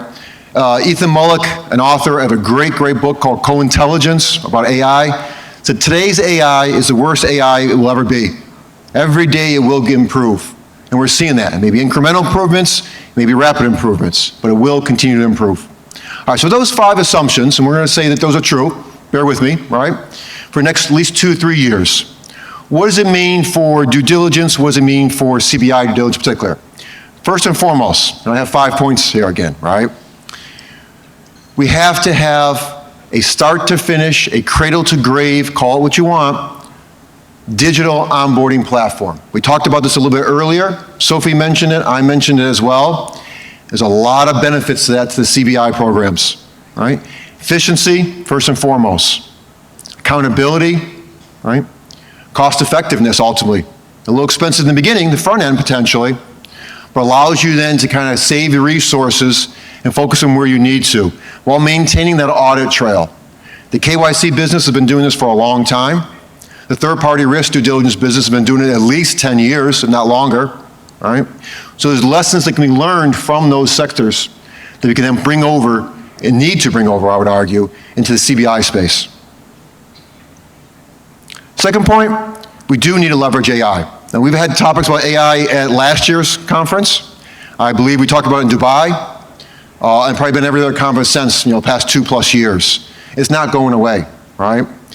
But the gist here is you can't just use AI and walk away and forget about it. Maybe you can do that in 10, 15, 20 years, I don't know. But not right now, not for the next 5 years, right? You're going to need to have a human in the loop. You're going to need to sensibly and responsibly implement AI within a due diligence report. It's going to be more about the processes. It's not going to actually write the report. It's not going to go out and find all the information. It may help you find information. So again, it's an efficiency move, cost savings move, speed, right? That's one of the big ones there. Whoops, whoa, I went way too fast there. Thank you, all done. One more, there we go. Wow, this is very sensitive. All right, third one. We need to focus traditionally what we used to look at from due diligence reports more broadly now. We started to do this last year, if you think about it, with the interviews. Historically, we really didn't do interviews in the due diligence industry. Some did, a little bit. We might call up schools and ask them if an applicant graduated from there, Or we might call an employer and ask, hey, did this person work here previously? But that's not really an interview, right? At least not how we're doing it today. So the interviews were kind of a really innovative step forward. I think we're still working out some kinks on those. They're not perfect yet, but they're getting a lot better. But I think more things can be done here that we haven't historically done. Crypto, source of wealth when it comes to crypto assets. Can we integrate that into our due diligence reports? Potentially, as long as we can do it at scale, cost effectively, and quickly, but it's something we should definitely be looking at. The other one, as I mentioned also a little while ago, was the idea of whether we can better integrate via APIs, like these connections directly into various types of databases, rather than having people do manual checks, right? There's a lot that can be done there. A lot of us are starting to do that now, but it takes a little while. It costs money, right? There's a ramp-up time for that. But again, it helps to improve the overall quality of the report, the speed of the report, and ultimately the cost effectiveness of a report. The third one I'll mention is this blockchain, which was a really hot topic a couple years ago until it got knocked off the pedestal by AI, and no one talks about blockchain that much anymore, really, right? But blockchain is there, particularly when you think about data privacy and all those kind of data controllerships. If you use blockchain in certain ways, there is actually a real strong benefit for it. And maybe we can integrate that into our processes, more likely into an onboarding platform, but still, that's something else to be looked at, right? All right, so we get one button here. Yes. Nope. Not quite. Close. All right, so data privacy, data security. I mentioned this earlier in our panel. I think this is one of the biggest ones. I really think anybody who gets this one right, it's going to be a USP, right? At the end of the day, unique service provider. There's something different in the market. We all do data security, data privacy to a certain extent, but I'm talking taking it to the next level. You know, anything from wondering exactly, have everyone's due diligence researchers been trained up so they know the right protocols for handling data, PII, personally identifiable information? Have the right cyber hygienes been put in place to make sure there's no data breach, right? You also have the negative side of this though. Where are those servers located? Because if they're located in a jurisdiction where, let's say it's a large country to the north of us that happens to have a new president, and then lets out an executive order that says, you know what, I want that data, what happens then? So where are the servers located? Because I know a few applicants are starting to ask those questions. They're wondering exactly, where are they? Where's my information going to be stored? And also, what happens after the report's done? Are you going to destroy the information? Are you going to hold on to it forever and it's going to live on in perpetuity until there is some kind of breach? So those are kind of questions we need to get ahead of. Right? All right, 5. Personal favorite of mine, we do need more engagement, I think, with law enforcement side, right, from a partnership perspective. Historically, I don't think we did it as much as we should have or could have. I think there's a lot of reasons for that. I think the due diligence providers like ourselves were partially at fault. I think the law enforcement side themselves also didn't really want to cooperate too much, right? There was a little bit of sharing, but it was limited. A lot of room we could make up there. I think we can figure out a way to do it that doesn't look like we're trying to do a law enforcement job, and at the same time doesn't look at the law enforcement's delegating off to us everything, but there's got to be some way we can kind of meet in the middle ground. It may take baby steps, that's fine, but that's a critical one, I think, from a public partnership perspective. All right, so that's the last one there. I'll leave you the quote here. I do think the due diligence industry, right here I'm talking about reports in particular, is ripe for disruption. I think you can almost touch it and feel it. And it's not quite tangible yet, but the sense of technology change, the pace of technology change, it's coming, right? And so I think we just don't need to interfere that. I think we need to embrace it. One of my former employers where I worked at had a abject terror of technology and leveraging it in due diligence reports. And it's the wrong way to approach this. We can really shorten due diligence times. We can significantly reduce the costs if we leverage these technologies smartly in the right way. So thank you for your time. I hope this was moderately intelligent and useful for you all. My contact information is here, but otherwise, wish you a great rest of the conference.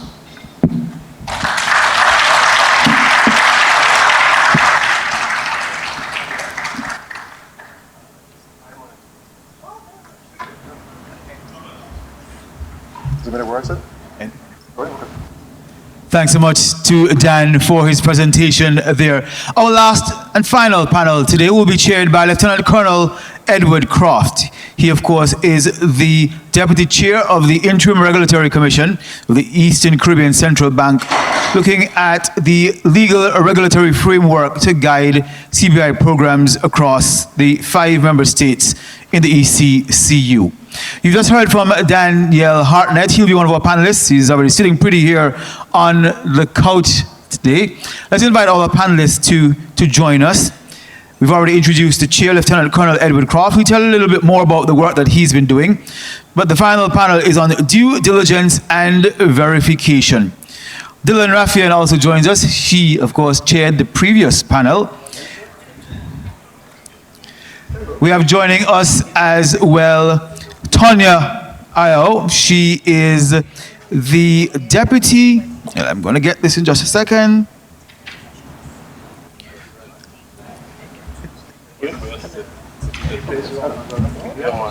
The Deputy Executive Director of CARICOM Impacts, bringing over 20 years of exemplary service to the CARICOM region. We also have as well Thomas Anthony. Thomas, just raise your hand so everybody sees me. Everybody knows who Thomas is. He, of course, responsible for the CIU in Grenada. He was the one who gave us the AI demonstration a little earlier today. We have McCloud Emmanuel, the CIU in St. Lucia. And we've also got, scrolling up, Karen Kelly of Exeter. Of course, Karen is a distinguished Vice President and Global Head of Investment Migration at Exeter. As we said prior, the panel is on due diligence and verification. I just want, before the panel begins, to plug our 415 CBI Excellence Awards tomorrow. You can't afford to miss it. It will be honoring the brightest and best in the industry and the very special guest performance from an international artist as well. So, if you're looking to wrap up the activities here in Antigua Barbuda with a little bit of partying, right here will be the place to be. That's tomorrow evening. I will tell you as well that at the end of today's session, the shuttle will be waiting on the outside to transport persons back to their places of accommodation this evening. But for our final panel, we now hand the microphone off to Lieutenant Colonel Edward Croft.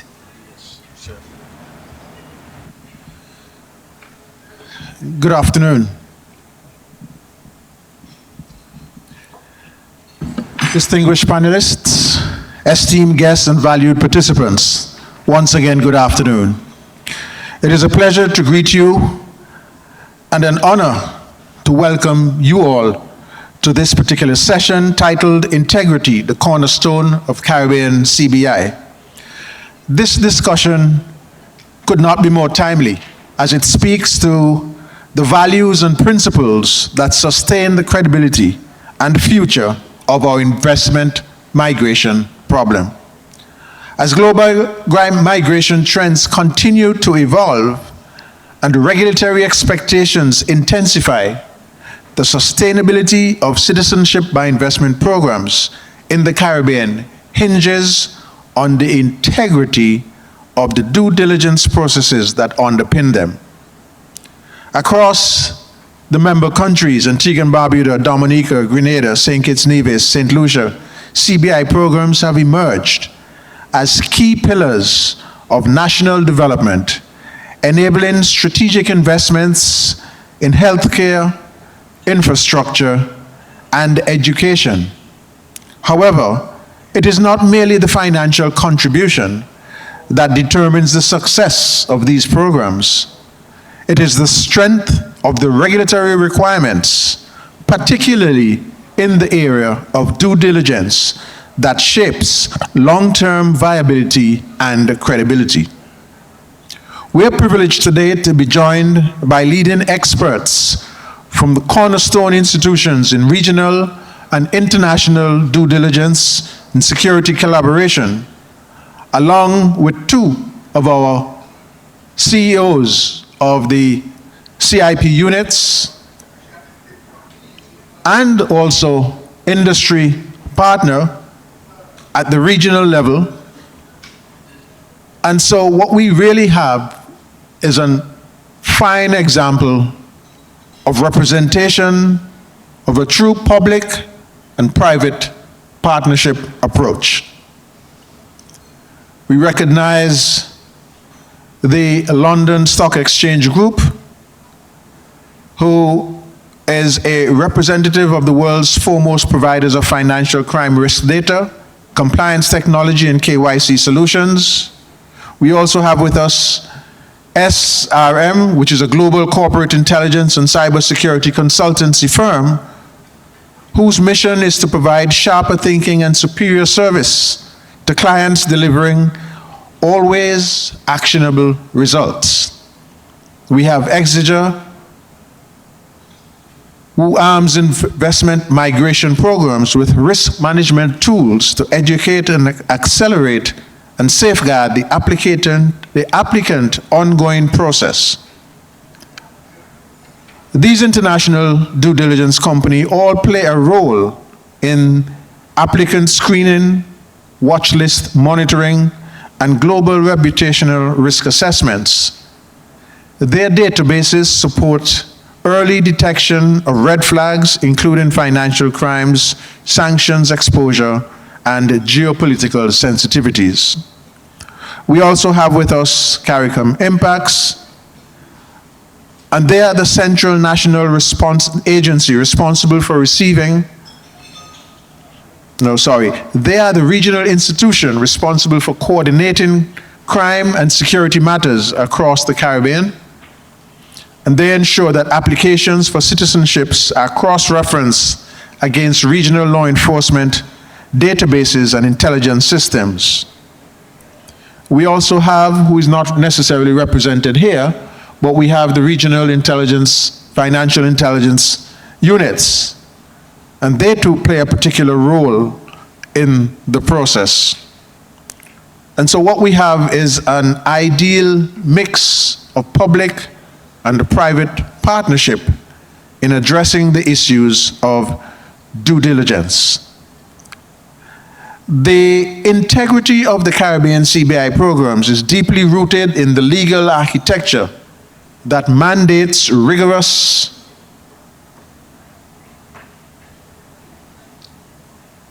due diligence protocols. And while each jurisdiction has its own enabling legislation, there is broad convergence around several core standards.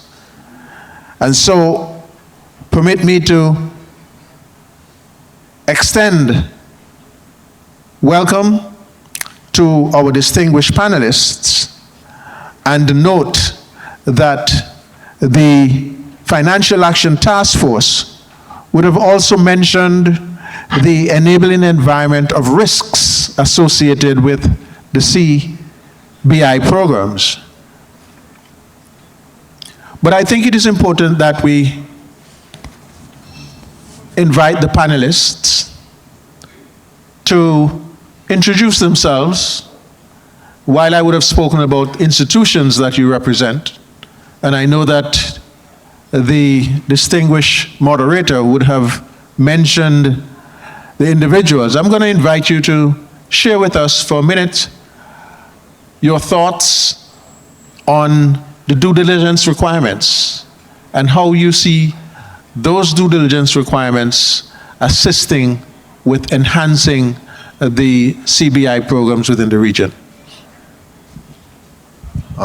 So I think the best value from the due diligence I've seen coming out of the Caribbean, because we also have clients that are in Europe and they don't do very good due diligence, trust me, it's very low level for the most part, is that it gives the integrity or the vision of integrity to a program that doesn't exist in, let's say, a program that is in, somewhere over in Eastern Europe. Those are CBI programs where we know that their level of due diligence and checks is a check-the-box exercise. They're probably not doing due diligence reports at all, and everyone's aware of it. So their level of view of, is that a good, reputable program, is much farther down than the Caribbean states. Hello. Good afternoon, Colonel. For us in St. Lucia, due diligence is really a fundamental aspect of our operations. For us, our proposition is skewed on two things: having a robust due diligence process and also having a program that goes beyond the passport. Obviously, the latter is more on the marketing side, where we, as a country, we have a strong proposition in terms of a tourism industry, investment climate that's favorable to investors, among other things. But for us, due diligence is really critical. We are a services-driven organization, well, country, and everybody who's applied to our program and accepted becomes part of St. Lucia's fabric. They become ambassadors of St. Lucia. And what they do, whether in St. Lucia or abroad for St. Lucian passport, can cause impact to us. And obviously, we've had discussions a couple of days ago with our international development partners, and it has become even more imperative how critical a proper due diligence KYC is. So at our team, we try to enhance our processes every day. We believe in continuous improvement. We try to ensure we know the applicant holistically. So when we make an informed decision by the board, we think that there's a little risk. Obviously, you can't ever eliminate all risk, but we minimize the risk as much as possible to ensure we have someone of good quality, of good repute, holding not only a St. Lucian passport, but a Caribbean passport. Because invariably, while St. Lucia, Grenada, Antigua, St. Kitts operate in a competitive space, we do acknowledge that if one of us does anything unfavorably, then it can cause irreparable damage to the entire Caribbean industry. So I think there's a sense of ownership and responsibility to each other to ensure that our processes are as transparent and as robust as possible. So that's it for me. Thank you, Colonel Croft. Just for the benefit of all, I'm Tanya Ayo, representing CARICOM Impacts, and as Colonel Croft mentioned, we are the regional entity that has been charged with supporting due diligence. Now, I don't think I could have said it better than my colleague from St. Lucia. We take the due diligence process very, very seriously because a passport from St. Lucia represents a passport from CARICOM. Whether it is the 5 states that have this current program, or whether it is the other states that don't have it, but there are treaty obligations once you hold a CARICOM passport. So, in other words, we have to take the due diligence process seriously. Now, from the CARICOM Impacts perspective, we are the ones that would deal government to government. So we would engage regional and international partners to assist in the due diligence process. And this would accompany what is being done by the private firms for the specific CBI units. One of the things that for us is important is the continuous vetting of applicants. So whether you applied, well, we started in 2016 partnering with the CBI units. So whether you applied in 2016 or you applied January 2025, know that your application, once you have not been refused and we know that you have a passport, the persons will always be revetted, because at the end of the day, it's a reputational risk that we're facing if something goes awry. So I'll leave that there for now and pass to my colleague. Thank you, Tanya. Good afternoon, colleagues. Kudos to you for remaining in the room for the last panel. I know some of us closed the bar last night, so I know you can't wait to get to the next bar. But until then, Colonel Croft, to you, Lieutenant Croft, I'm demoting you. Colonel, is it? Yes, I got it. Wearing your interim regulatory commission hat, I want to propose that we harmonize the language and we use investment migration industry, and to refer to our units, henceforth, Charmaine, we refer to them as investment migration agencies. That's my proposal on the table to you, Colonel. Also, I'm using this opportunity to invite you on behalf of my other colleagues, units now being called, to visit us on the other side of the LSEG sign. We're quite lonely over there. We only see people when they're passing to go to the restroom. So make a deliberate effort to come see us. We want to have a conversation. As it relates to due diligence, I believe all the units across the region pretty much have a standard approach to the due diligence process. And it includes the Joint Regional Communications, JRCC, which is a sub-agency of CARICOM Impacts. And it's the JRCC and the private due diligence providers, they play different but important roles. So the Joint Regional Communications Center interacts with border security, intelligence agencies, intelligence information, but the international due diligence providers, they add an element of human intelligence on the ground in the source countries where the applicants come from. And so for us, it's really important to have those two partners as we make decisions about who we approve as citizens across the region. And I believe that with the regional regulator, it is intended that there be further standardization across other areas, including the due diligence. And so I look forward to that. And I imagine that we'll have opportunity to engage the audience, to take questions from you. So I'll leave it there for now and pass it to my colleague, Karen Kelly. Thank you, Thomas, and thank you, Colonel Croft, for the introduction. Yes, Karen Kelly from Exeter, one of the private due diligence companies that provide enhanced due diligence to programs in the Caribbean. Let me circle to my history in the industry because I think that's relevant. I've worked in the space in the Caribbean in investment migration, Thomas, not CBI, going back almost 15 years. And I've seen the evolution of enhanced due diligence for the industry in this region. And echoing on what all my fellow panelists have said before me, I just want to highlight the robustness of the current requirements around enhanced due diligence, which don't stop at the third-party due diligence carried out by firms like Exeter, but JRCC, the cooperation of the FIUs, and I just want to highlight that the standards that are already in place are quite high, and really allow the programs to have confidence and for all the agents and applicants out there to have confidence that the decisions that are being made are being based on real actionable risk-based information. It's already quite a robust system that's in place.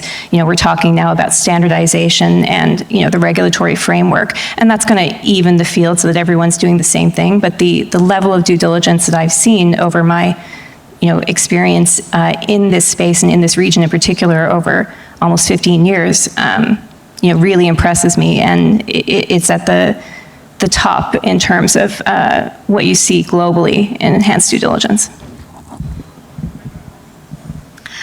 I will also briefly reintroduce myself because it's, as Karen did, relevant to the way in which we conduct due diligence.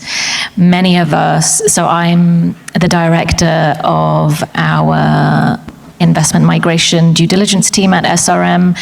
I've been there for coming up to 7 years. Myself and many others like me in the team are from the region or have studied the jurisdictions that we then conduct research on.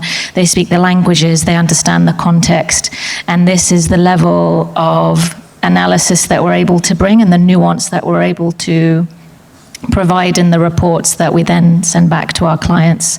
And as Daniel said, no one's in the business of tick box exercise, DD. and that becomes increasingly important as the landscape evolves. It already has in the time I've been here, and as Karen said, it's incredibly enhanced already, but it's obviously incredibly important to stay ahead of the curve as the risks change. We need to remain agile and aware of new tools at our disposal, new resources, and where we want to realign our focus as the landscape continues, no doubt, to evolve. Well, thank you very much. This question is targeted towards the migration investment units that are on the panel. The question is, what are the main challenges in maintaining rigorous due diligence while ensuring timely processing? What are the main challenges while ensuring timely processing? And those for the two unit heads. Let me start at the bat. I think one of the constraints would be that all of our providers work for everyone in the industry.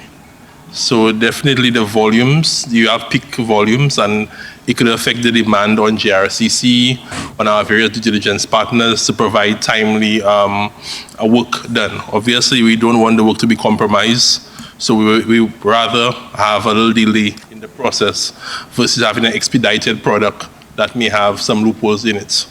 I think that's one. Also, probably the limited use of technology or systems can cause some negative impact. So having proper portals that work seamlessly, and I know a lot of the partners have upgraded their portals, their back-end portals, so we could provide supporting documents for a secure portal and receive information. So that has helped in increasing the efficiency. However, to me, apart from the internal constraints of the units, or as my colleague would say, the investment migration agencies, I think because we depend so heavily on third parties to provide information, local law enforcement, GRCC, now we have the interview, we have the FIA checks, and these agencies, the personnel in there have their other responsibilities. So that may impact the flow or the efficiency in which we would receive this information to make informed decisions of obviously granting or denying an application. Yeah, additionally, I agree with those points. Additionally, I think also a challenge that we experience is the fact that the financial intelligence unit, which is a central part of our due diligence process, is not, apparently is not properly outfitted, using outdated technology, not having enough individuals who focusing on CBI applications or investment migration applications. And so there are too many instances where some of the applications fall between the cracks, and so the coming back to us within the agreed 30 to 45 days too often does not happen. It goes well beyond that. And so perhaps funding for the FIU might be one of the areas that we'll be able to meet that challenge. I think another issue that I would probably point out here is that, and I think it was raised, but the fact that the JRCC has 2 seats, right? Looking at investment migration applications and looking at all of the applications that come through the region. And so I know that we're working on ways to address that issue. But yes, I think those are some of the challenges that we are facing from a DD perspective. Also, the fact that we are treating with a business and we're competing, not just amongst ourselves, but with other programs. And so there's this, in the industry, there's an expectation of how long an application should take to process, right? And so because we're competing in terms of turnaround time, that itself, I think, presents a challenge. Thank you very much. I note that you would wish to comment. Would you? Please, go ahead. Go ahead. I was just going to add, thank you, just from the third-party DD perspective and, delivering due diligence to the units. I know that we've spoken about this before, Thomas, the need for complete and thorough disclosure of documents and information by applicants. And when that's not the case, it definitely does not result in timely due diligence results. In fact, it becomes very inefficient. You often have back and forth where you have to redo some checks or go back and inquire further about some things. So the incomplete nature sometimes of applications and the disclosures can really hamper the timeliness. Yes, good point. Tanya? Thank you, Colonel. So yes, we are a two-man team, but we have had to automate some processes in order to get through on the time, because it's not easy when a prime minister calls and says, why are you keeping back my results? And of course, after several meetings with the investment migration units, we came to an agreement as to a suitable time. Now, there are times there are delays because we are also conferring with regional and international partners who also are doing this to support the region, recognizing the importance of the programs as it relates to the economic development of the region. But at the end of the day, they also have their responsibilities as well, their day-to-day responsibilities. So it's a matter of, it's a real balancing act that we face. And if, I don't know if I'm skipping ahead too much, but again, here is a typical example of where regionally we will have to leverage technology to get us to the point of where the investment units want us to be. Thank you. This next question really goes to the due diligence firms who are on the panel.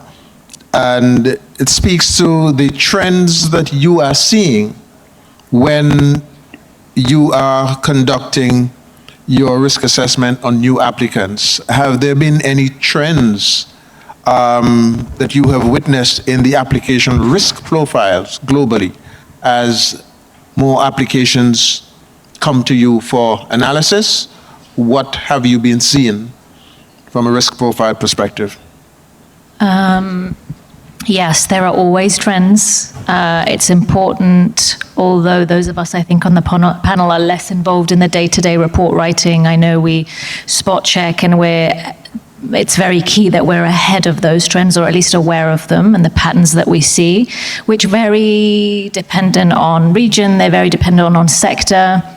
Sometimes you see trends of, or patterns of, forged documents, how they are forged, why they are forged, and there's a wave sometimes that comes together, and then it highlights something or flags an area of focus for us.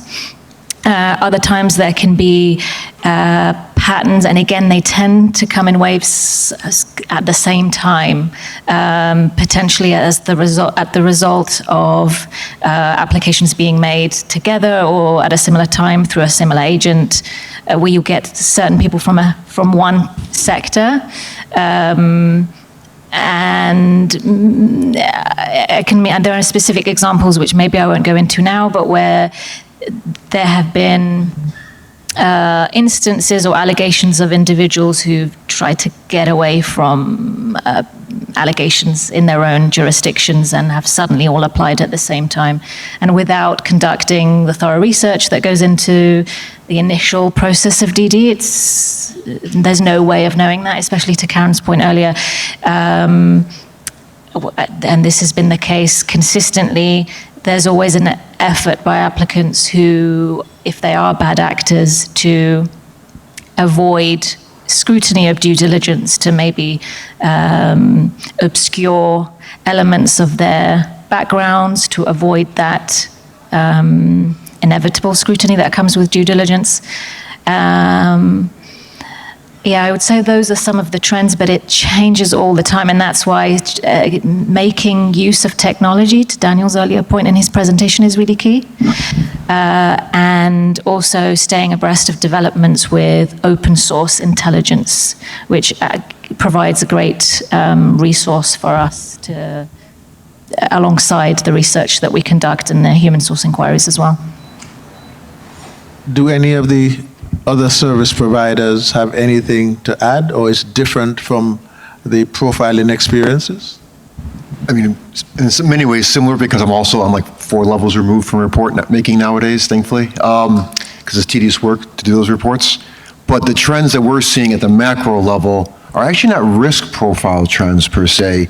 It's changing of the geographies of the applicants themselves, the jurisdictions in which they belong to, where one gentleman said it here before, China was the #1 application pool. It still is up there, don't get me wrong, but you're seeing a lot more applications coming in from individuals in very different regions of the world now. So you're seeing a shift in that. I probably suspect it's going on across all of our practices, but that's the ones that I've seen at least. Karen, anything? A few additional ones I can think of just off the top of my head are, suspiciously recent like marriages, where now the individual is a dependent. I mean, like, a week before an application. So we've seen that come up. Not that that has to be a red flag. I mean, maybe they did get married last week. But that's come up. Also, to your point, Dan, about jurisdictional change, what we've also seen is a pattern of individuals who've already have another passport from another program. I'm not going to say from where, it changes, but, and then the new application includes very vague information and really only refers back to that now newly acquired citizenship. So again, it's vague and incomplete disclosures coupled with the added risk of kind of cutting off that information on their original jurisdiction. I really want to follow on from what Karen just said, because it was one of the 2 points that I wanted to bring up. We are also seeing one where certain countries that would raise red flags automatically, those citizens are acquiring another citizenship in their particular region, and then they will apply to us. And that's something we have to watch, because again, within that, it could be innocent, innocent until proven guilty. But then there are also known persons who may engage in transnational organized crime or other activities as high as espionage. So you have to watch that. And then secondly, we also have to tie geopolitics to these applications. There's no getting away from it. So I know everybody in the room knows JRCC, but we do have another sub-agency, the Regional Intelligence Fusion Center. And one of the things that we recently did in the last few months was open up a strategic intelligence unit. And that unit includes social scientists, an economist, a statistician, because we have to look at the applications that are coming in, where they're coming in from, and also look at the current geopolitical state in the different regions. And that tells a story. We learned the hard way in 2022, and we said we were not making that mistake again. So that's where we are. So let me seek some clarity on that point. An application comes in from region X or state X, and it indicates that an individual may have been arrested but it says the applicant claims that it's for political reasons, that they didn't do anything criminally, but nevertheless, many of our systems require that once an individual has a criminal record, that's a red flag. How have you, and this question goes out to anybody on the panel, how have you coped and how have you sought to address that in an issue of a incident occurring that creates a requirement for a decision, but that contextually there may be geopolitics that's involved. And so I throw that out to anybody on the panel to invite some feedback. Well, I'll take that one if you don't mind. It goes beyond being a red flag, Colonel, in that if someone has a criminal record, not expunged or they haven't been pardoned, that's an automatic denial. Yes? And so that application would be denied. But I'm not sure that everyone here understands what the DD process looks like. I know we're talking about DD process. And so I'd like to spend a minute, if you don't mind, just to briefly describe what that looks like. So all the applications would go to JRCC, and their systems will interact with border security assets, with intelligence assets, with law enforcement assets, and the like. But from the international due diligence provider perspective, it also includes the authentication of documents. What do I mean by that? So someone submits a police certificate, and the DD provider would actually go to the issuing authority to confirm, to verify that that certificate was issued by them. They also would verify the address, the existence of the address, the personal address, and the fact that the individual resides at that address. And I'm saying this because I want you to understand the depth at which we go to ensure, one, that people are who they say they are, and two, that we can verify the documents or authenticate the documents that accompany their application. And in the case of Grenada, once the FIU, the Financial Intelligence Agency unit, comes back with a not cleared report, that individual is denied, automatically denied. No questions asked, no going back to the FIU. So regardless to whether the international due diligence provider comes back with a low-risk report, that person is denied. And I felt it was important to just give you some insights in terms of what we look at, what the process looks like in order for us to arrive at an approved or denied decision. Thanks a lot. Let me ask another follow-up question with respect to that.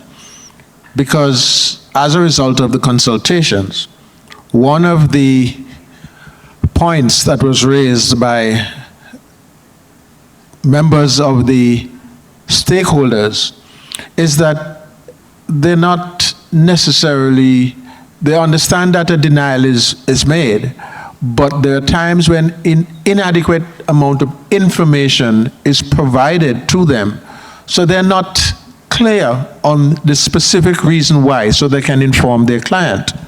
And so there's this sort of, you're denied, but it's still hazy in terms of being able to respond to that.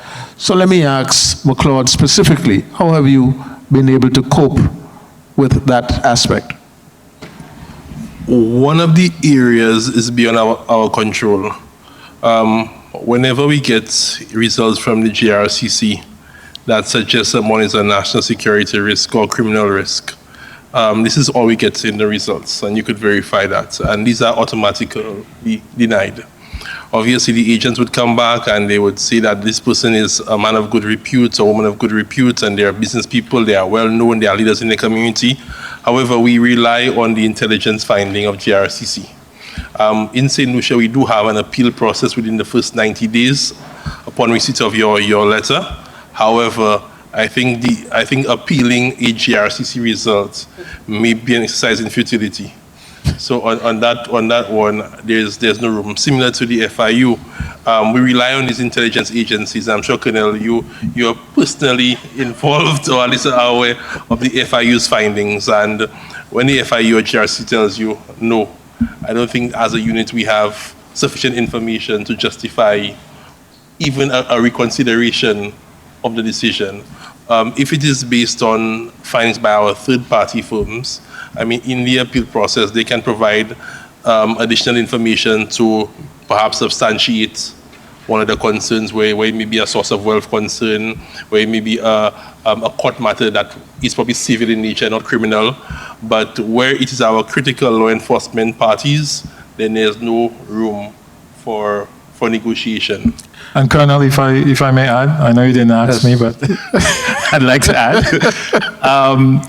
I think it's some level of intellectual laziness on the part of some of the agents, quite frankly, because in the case of Grenada, we point to the subsection in the legislation in terms of why the person is denied. But I think what they're looking for is the precise reason, and we're not going to provide that.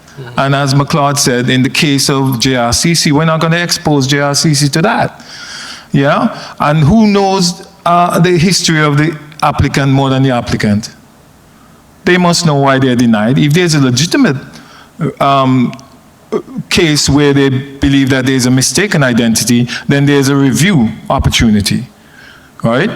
But again, we point to the subsection in the legislation to give the reason why that particular person was denied. If it's a visa, that they've been denied a visa, for example, in a visa-free partner, if they have a criminal conviction. And in the case of criminal conviction, we actually point to it.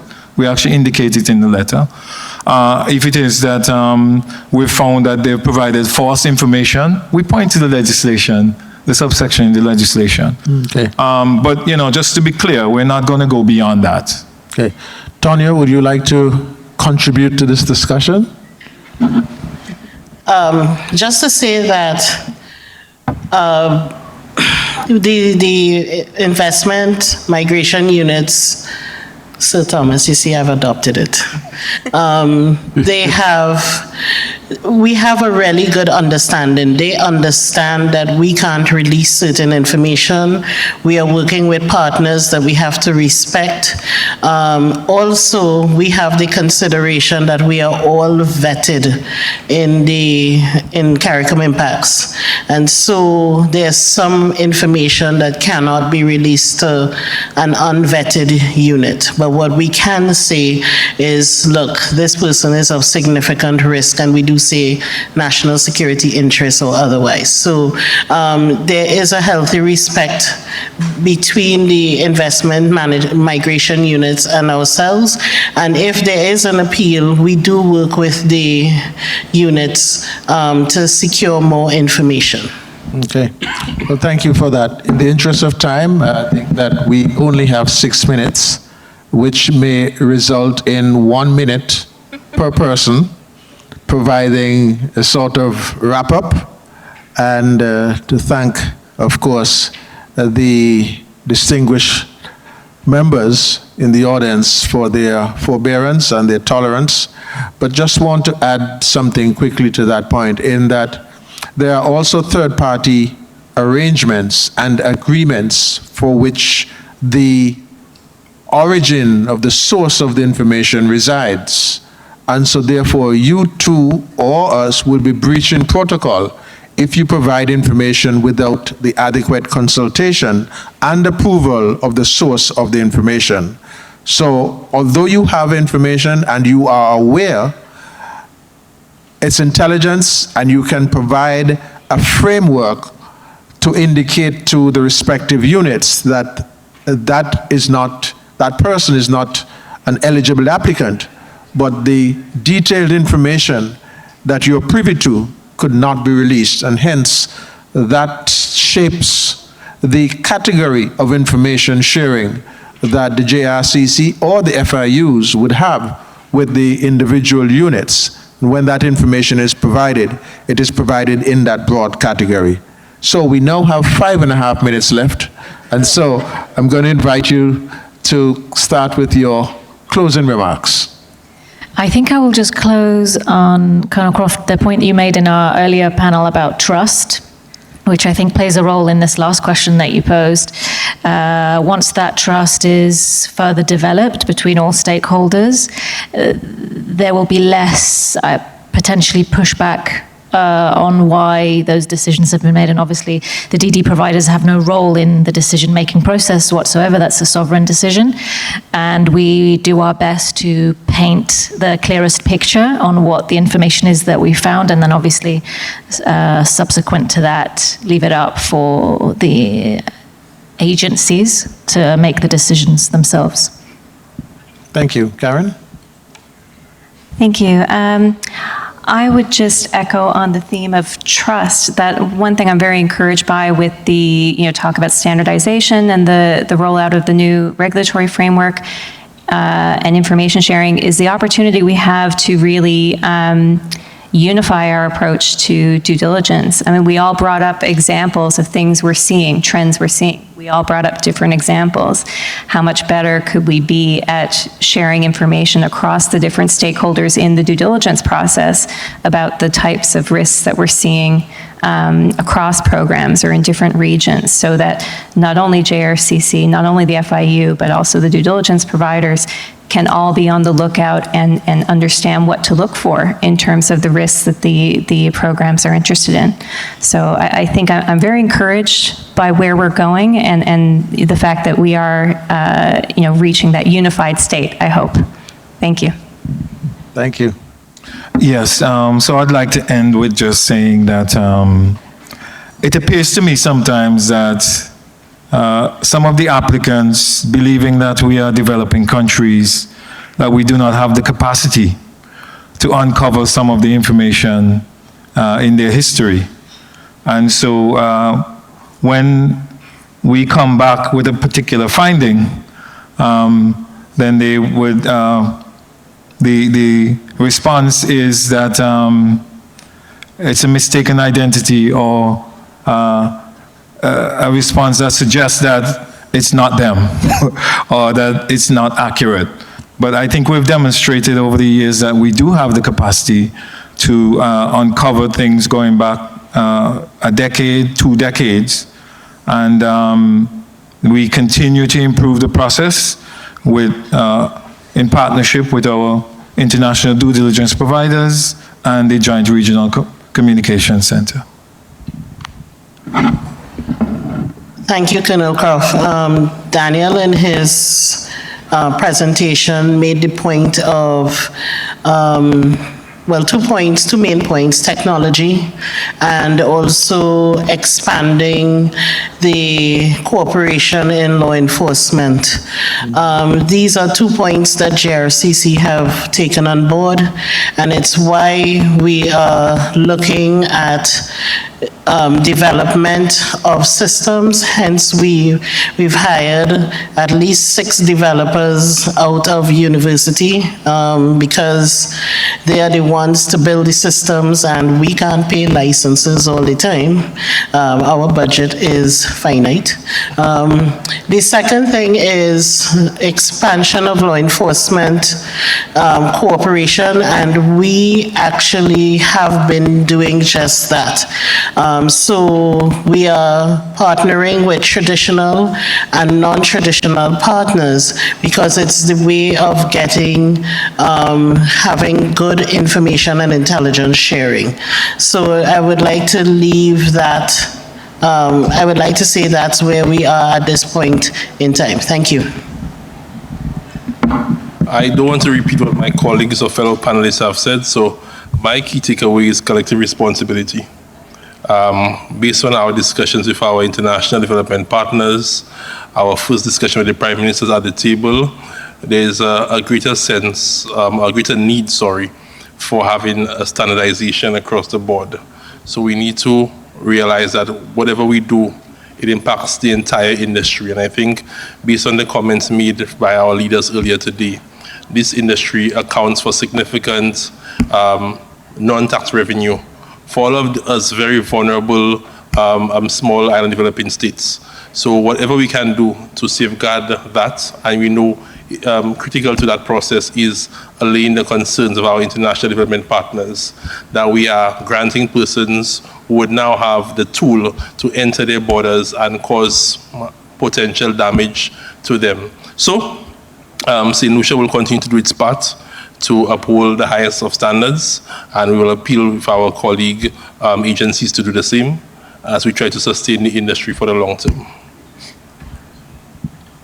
So I've actually spoken a lot today, so I'll keep it very, very short.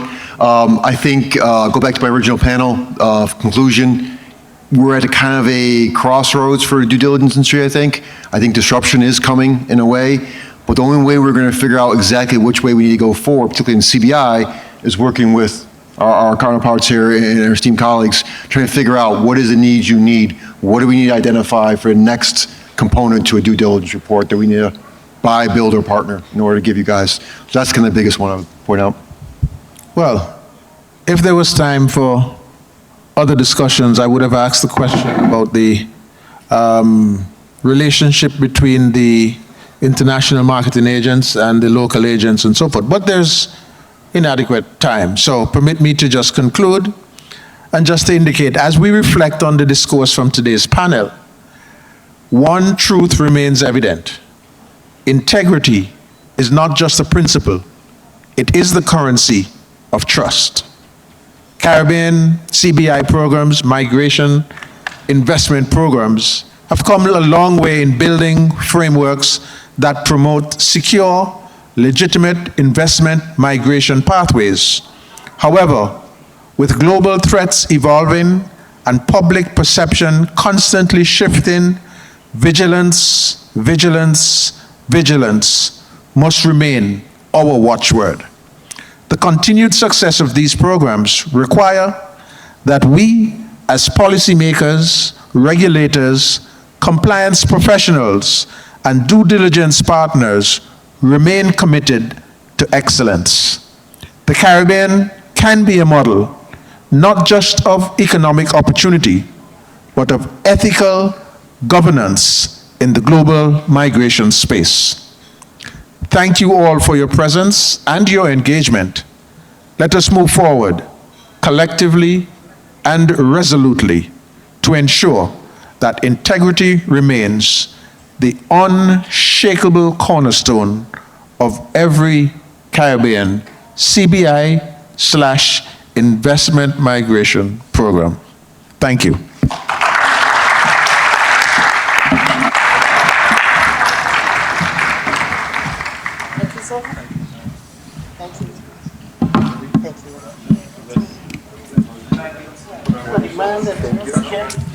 And thank you to Lieutenant Colonel Croft and to all our panelists in our final panel today. Now, there are several important notes, ladies and gentlemen, before